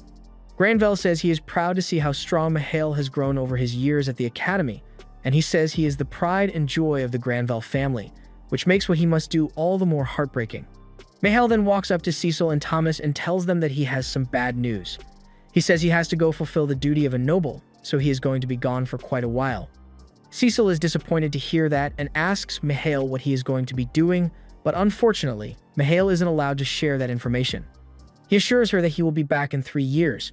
Hearing that Mihail is going to be gone for so long just makes Cecil feel even worse because she was looking forward to spending time with him. Alan has very little context for this situation, but from what he can tell, a noble's duty must be some horrible task that every gifted noble is required to undertake at a certain age. Kind of like how we all have to go cave diving alone with no gear one day. Truly tragic. The next day, Mihail is set to leave to fulfill his duty, and after saying goodbye to his family, he heads toward his carriage. As he's about to step inside, he leans in close to Alan and begs him to watch over Cecil for him while he's gone, and Alan just instinctively agrees. After that, Mihail leaves, and Alan is a little curious about the whole noble's duty thing, but not so curious that he is willing to go snooping around, so he just lets it go. A year later, Alan has made some significant progress in his quest to eradicate all goblin camps in the forest, and he decides to move on to orc camps now. Orcs may be stronger than goblins, but overall, it's not that much of a challenge for Alan and his summons. They all coordinate well to deal with the orcs' attack, and Alan is really happy with how well things are going. But he does wish there were some way for him to tell how much health his summons had left in reserve, because while they may be able to fight without getting tired, if the damage they take passes a certain threshold, they just disappear without warning. Though in a situation like this, it's not a huge problem since Alan could always just summon more monsters. The battle seems to be going pretty well for Alan, but all of a sudden, he spots a spell headed his way, so he scrambles and asks his 2 knights to protect him. They successfully block the attack, but Alan still wonders where the magic came from in the first place, so he looks back and spots 3 orcs wielding magic scepters. This is the first time Alan has gone up against an opponent capable of wielding magic, and he's got to admit that it really sucks. Those fireball spells do a lot of damage, so if those orcs keep attacking, then it's only a matter of time before Alan's army gets decimated. He can't have that, so he takes out a steel ball and hurls it straight at one of the orcs, blowing a hole clean through its head. Alan is overjoyed to find out that he's strong enough to one-hit KO these idiots, but before he could throw his second steel ball, he realizes that the other orcs have started hiding behind the rocks to avoid getting obliterated, so maybe they're a little smarter than Alan gave them credit for. One of the orc mages goes running over to the orc king to inform him of what's going on, and meanwhile, outside, the full force of the orc army comes bearing down on Alan. There are a lot more of them than Alan was expecting, but he's got a ton of D-rank magic stones in supply after his goblin genocide, so he can summon up to 20,000 bears if he wants to, and that's why he's sure he's going to win eventually. However, just as Alan was gaining control of the situation, the Orc King suddenly makes an appearance. This one is a B-rank monster, so it's going to be a significant challenge for Alan. He starts off by sending 2 bears out to fight it, but the Orc King easily cleaves both of them with a single strike. Alan realizes he may have underestimated the power of a B-rank monster, so he decides to try summoning a few more bears to see if he can overwhelm it. Unfortunately, every time he summons more, they immediately get taken out by the Orc King before they even have a chance to attack. Alan isn't going to be able to keep this up forever, and to make matters worse, he still has to deal with the remaining mages. Speaking of which, one of the mages launches a fireball right at Alan, and while he does manage to get his knights to block most of the damage, it is ultimately too much for them to handle, so they disappear, leaving Alan to deal with the extreme heat on his own. He gets blasted backward by another attack from the mages, and that costs him a significant amount of HP. He quickly heals himself with an HP potion and starts thinking of a way to handle the situation. But no matter how much he thinks about it, there's literally no way any of his summons can defeat the Orc King, so he's completely out of options. Just as he is about to give up and considers running away, Zenov suddenly appears beside him. He says he heard all the commotion and came over as soon as he could to investigate. When he asks Alan what's going on, Alan explains that he was just trying to take out this orc camp when things kind of got out of hand. Alan then realizes that he can't let Zenov see his summons, so he despawns them all. But to be honest, that probably looks even more suspicious, and he has no idea how he's going to explain it without blowing his cover. However, to his surprise, Zenov doesn't question him about the summons at all, and simply says he's going to take care of the Orc King. While he's doing that, he tells Vice Captain Librand to handle the Orc mages. As Zenov squares off against the Orc King, the monster swings down hard at him, but Zenov easily parries the attack, all while remaining perfectly composed. Alan is amazed that Zenov is capable of handling blows from an opponent that's twice his size, but Librand tells him that this much is barely a warm-up for Zenov, because he is known for being a powerhouse. Librand then prepares to take out the Orc mages before they can attack again. After locating them, he charges up his special ability and launches a piercing attack that leaves one of them looking like Toji after encountering the Honored One. He then finishes off the other Orc mages along with the rest of the Orc soldiers in a similar fashion. Meanwhile, on Zenov's side, he skillfully slices the Orc King in half in a matter of seconds. Later that night, Alan joins Zenov back at the camp, and while having dinner, Zenov mentions that shortly after Alan became a servant of the Granville estate, there were reports about monster carcasses appearing all over the forest. It wasn't difficult to narrow down who could have been responsible, and judging by how capable Alan is, Zenov surmises that he isn't talentless after all. Alan realizes that his cover is blown, especially when Zenov asks him if those monsters he was controlling are part of his abilities. It would be pointless for Alan to deny it now, but he also doesn't want to give away too much information because who knows what kind of trouble he would get into if he explains that the god of creation personally gave him this talent. Sometime later, Alan is back at the mansion when a group of royal messengers show up. The family all gather to see what the messengers are here for, but to Granville's horror, they hand him Mihail's diary and tell him that his son is dead. Granville can't believe this because it has only been 6 months, so it shouldn't have been possible for Mihail to die so soon unless they intentionally sent him out as cannon fodder because he was the son of a low-ranked noble family. The royal messengers completely ignore Granville and walk out, since they have more bad news to deliver to other families, leaving everyone in the room devastated, especially Cecil, who can't believe her brother is really dead.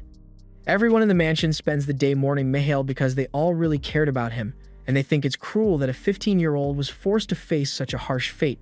But this is the way it has always been. Every so often, a noble family must offer up one of their gifted children into service, and more often than not, they end up dying. Cecil can't bear such a harsh reality, so while no one is looking, she climbs out of her window and runs away, causing the entire mansion to go crazy looking for her. And Alan needs to find her before something bad happens.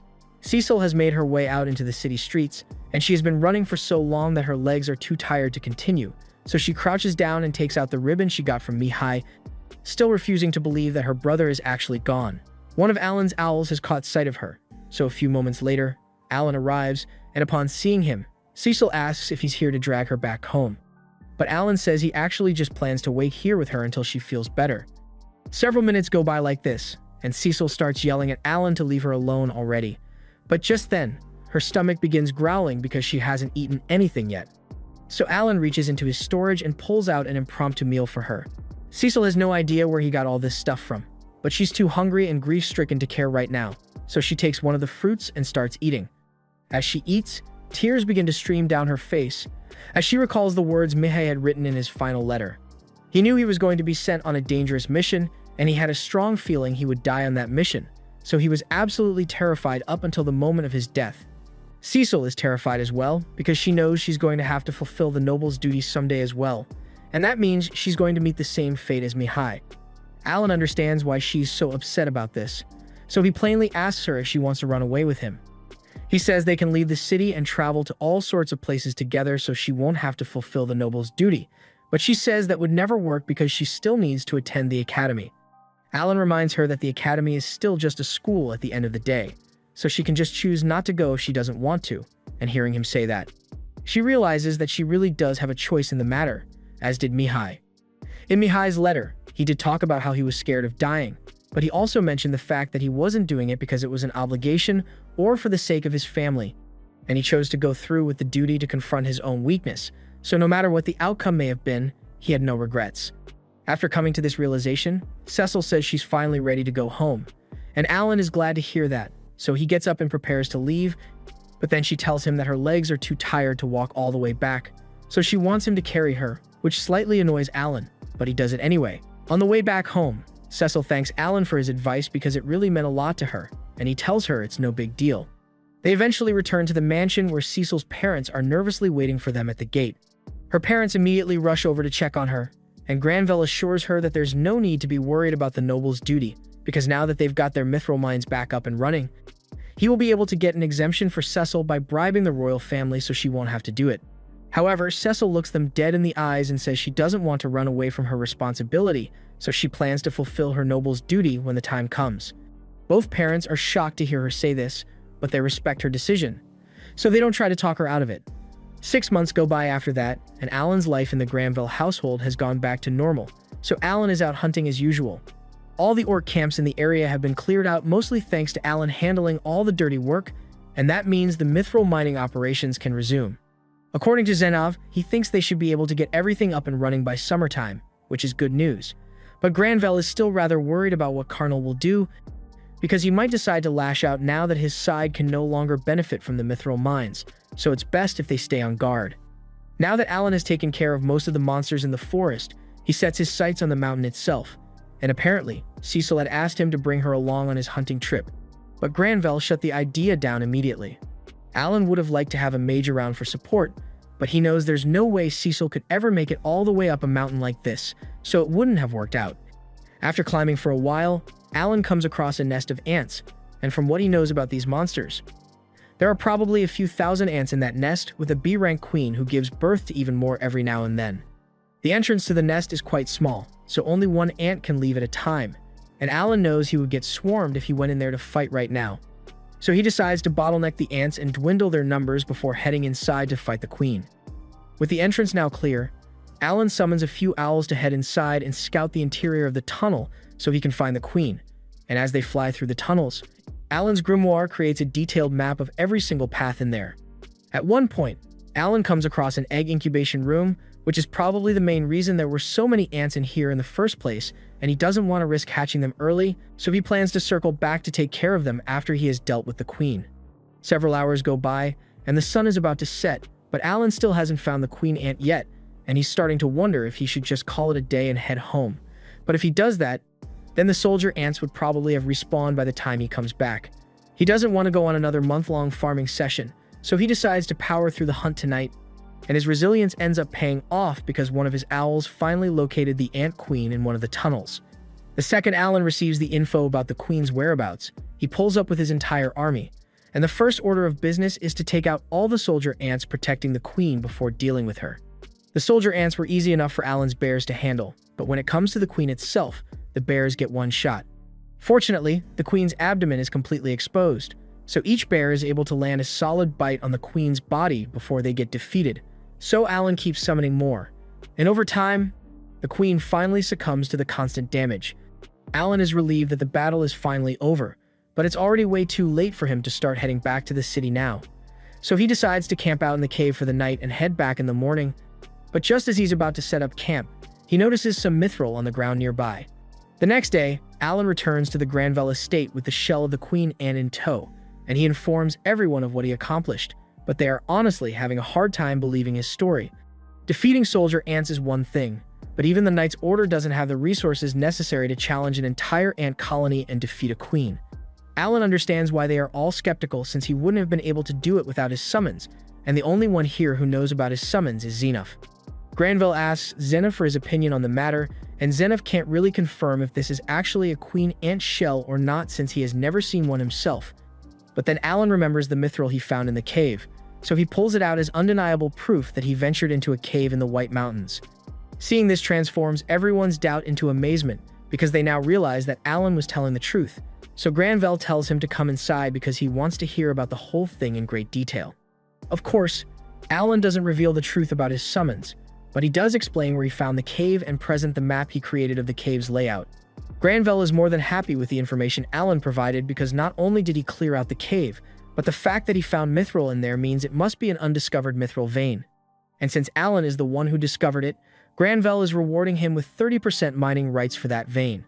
Alan doesn't really know what that means, but Sebas tells him he doesn't need to worry about it too much. All he needs to know is that in a few years, he's going to be very rich. Some more time passes and Alan is now 12 years old. The mithril mining operations have officially begun, but infrastructure for Alan's new vein hasn't been built yet, so it's going to take a little while longer for him to start getting paid. Now that he doesn't need to worry about money anymore, and he is old enough to register as an adventurer, he is considering quitting. But while he is in that train of thought, he suddenly overhears that the royal messenger is here again, and this time, Karnal is with him for some reason. Granville can tell that this probably isn't going to end well, but he still acts polite and asks what brings the messenger here today. The messenger says that Karnal recently brought up the fact that it was unfair that one region has to suffer the effects of the dragon while the other gets to benefit from the mithril mines. So he brought a contract that states that both territories will share the resources from the mithril mines from now on.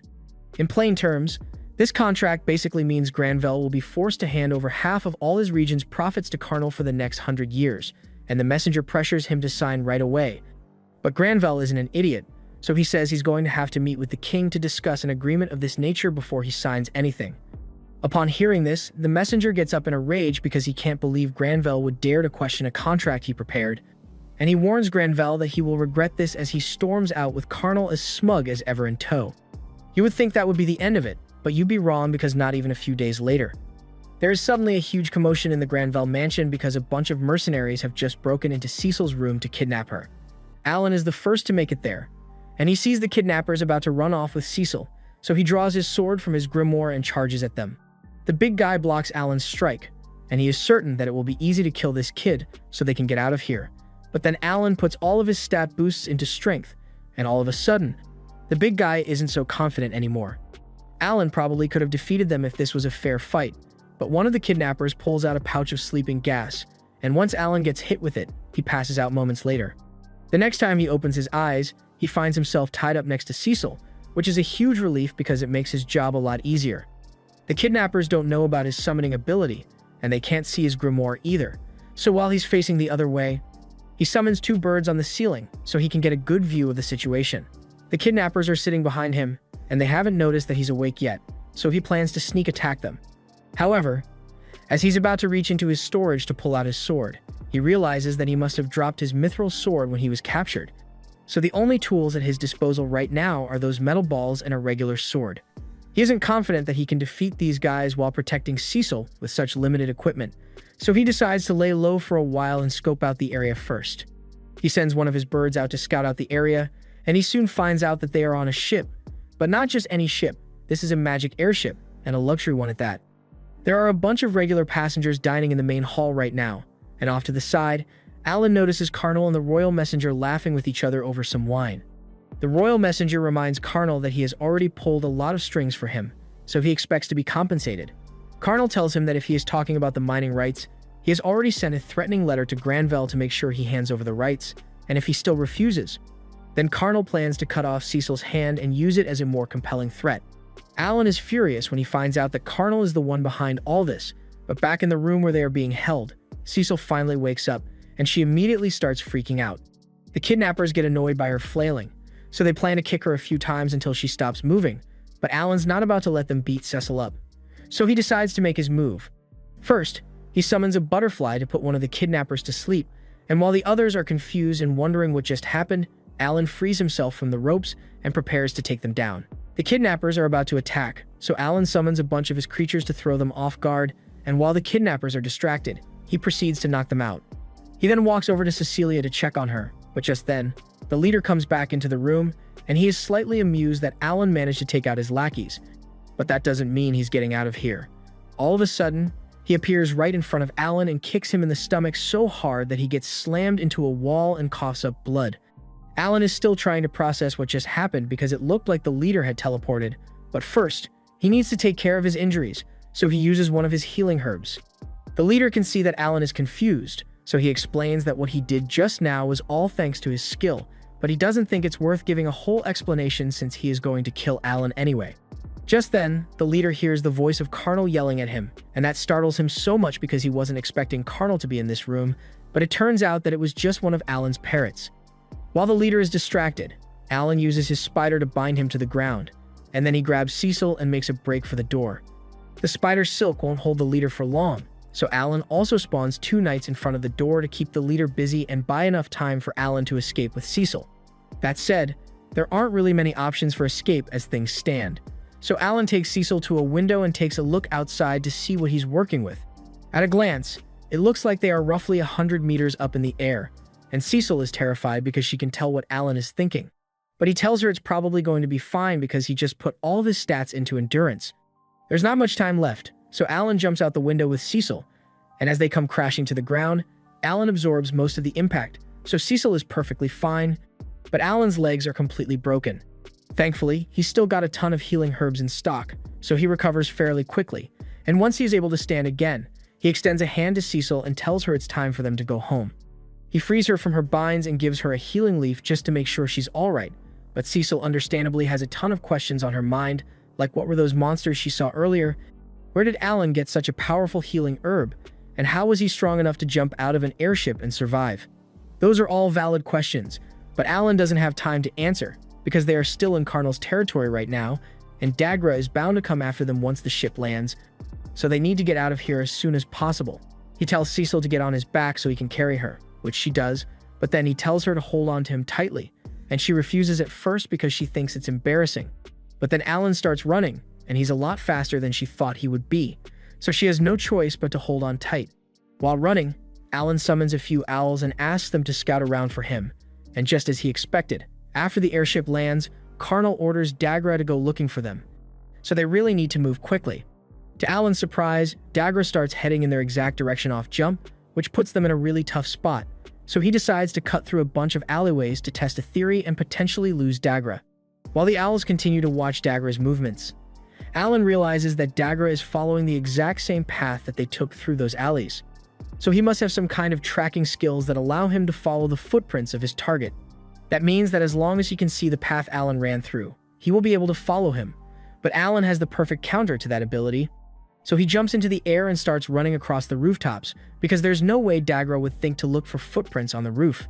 This should buy them more than enough time to get out of the city before he figures out what happened, but as Alan continues running, Cecil asks him why he didn't just fight Dagra back there since he is so strong. Alan explains that guys like Dagra are a bad matchup for him, so there's no guarantee that he would win a fight against him, especially not while having to protect Cecil, so escape is their best option. Alan eventually makes it up onto the city wall, and he explains to Cecil that they are going to have to go through the forest to make it back to the Granville territory, which will probably take a few days. However, Alan can't risk leaving any footprints near the city, so he creates a bunch of knights mid-air and begins hopping from shield to shield so he doesn't have to touch the ground. This way, Dagra will have no means of tracking them down, and once Alan has made it far enough away from the city, he sets up camp with Cecil. Just before bed, Cecil mentions how surprising it is that Alan has a talent after all, but she asks why he didn't tell anyone about it all this time. Alan explains that being talented would only invite trouble for him, so he didn't want to risk it, and considering what happened to Mihai, Cecil understands his reasoning. The next morning, Cecil gets back on Alan's back, and they continue their journey, but just to be safe, Alan checks back in on Dagra to see what he's up to. Dagra looks confused because he can't find any footprints around the city walls, but just when Alan thought he was about to give up, he starts running in a spiral shape around the city. This is really bad news, because if Dagra keeps that up, then it will only be a matter of time before he eventually finds Alan's footprints and tracks him down. They eventually make it to a Granville guard post along the border of the Granville and Karnal territories, and as soon as the guards see Cecil, they are relieved that Alan managed to rescue her because they had heard that she was abducted recently. They ask Alan if they should prepare a carriage to take him and Cecil back to the manor, and that would be great, but just then, one of Alan's hawks relays that Dagra has just found his footprints, and he's on his way here right now. As soon as Alan realizes that Dagra is here, he takes off running and warns Cecil of the situation. She asks him why he didn't just wait at the guard post to fight Dagra off with the knights, but considering Dagra's strength, even if all the knights were to fight together, they would be nothing but cannon fodder for Dagra, so it's best not to get them involved. Hearing that, Cecil begins to feel guilty because she knows Alan has been risking his life to protect her, so she tells him he can leave her behind to save himself. However, Alan would never do such a thing. Sure, Cecil may be a little annoying at times, but he does care about her, so he's going to do everything in his power to make sure she is safe, and Cecil is really grateful that Alan is willing to stick by her side. Alan continues running all throughout the night, and by the next morning, they have gotten pretty close to the Granville estate, so they should be able to make it back by tomorrow morning. However, just when things were looking good, one of Alan's scouts spots that murder gulch that Alan injured 3 years ago, and it's on his tail now that it has caught its scent. Running isn't really an option anymore since the murder gulch is already really close, and it won't hesitate to kill Cecil if it catches her, so Alan decides to stay and defeat it before they make their escape. A few moments later, while Cecil is hiding behind a nearby rock, Alan comes face to face with the murder gulch, and he has a score to settle. He immediately spawns all of his heavy hitters, and has them hold the Murder Gulch in place while he throws a metal ball at its remaining eye, but the monster was prepared for that and caught the ball midair. Alan hadn't anticipated the monster adapting to his attack pattern, and before he could come up with a backup plan, he had already been grabbed. The Murder Gulch is currently trying to squeeze the life out of Alan, and the only reason he isn't dead yet is because he is spamming healing leaves to keep his HP from reaching 0. The Murder Gulch then grabs Alan by the head and puts him in its mouth before eating him just like Aaron's mom. And Cecil is horrified because she thinks she just saw Alan die. But fortunately, Alan managed to switch all his stat points to durability and HP, so even though the Murder Gulch bit down on him, its teeth couldn't cut through his body. And now that Alan is within perfect striking distance, he proceeds to pull out his dagger and stab the Murder Gulch in the other eye, killing it once and for all. Once Alan was back on the ground, Cecil runs up to him with tears in her eyes because she was so worried about him. But unfortunately, they aren't safe yet, because all the time Alan wasted fighting the Murder Gulch allowed Dagra to catch up to them. Dagra immediately kicks Alan to the floor, and Alan still has no idea how to deal with that teleportation ability, so his options are limited here. Dagra begins walking up to Alan and draws his sword as he plans to make Alan's death as excruciating as possible, but just then, Cecil launches a fireball at him. This catches both Alan and Dagra off guard since neither of them was expecting Cecil to do that, but it worked because Dagra then turned his attention to her and smacked Cecil across the face. The only reason he didn't kill her for what she did is because he needs her alive to complete his job, but seeing him hurt Cecil made Alan incredibly angry. He has a plan to take Dagra down, but he needs to buy time for it to work, so he starts rage-baiting Dagra by reminding him that he is just a coward who ran away from his post in the war after only a year. And now, all he can do is pick on weak children. The rage-baiting was successful because Dagra starts taking all his anger out on Alan, and a few minutes later, Alan's plan finally comes to fruition because Xenov has arrived.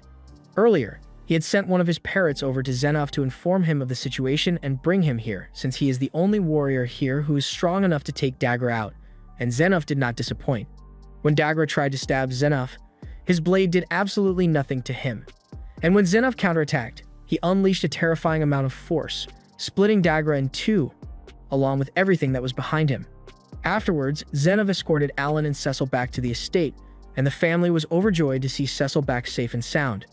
A meeting was held to discuss what happened, and that's where Alan informed Granvelle that Carnel was behind all of this.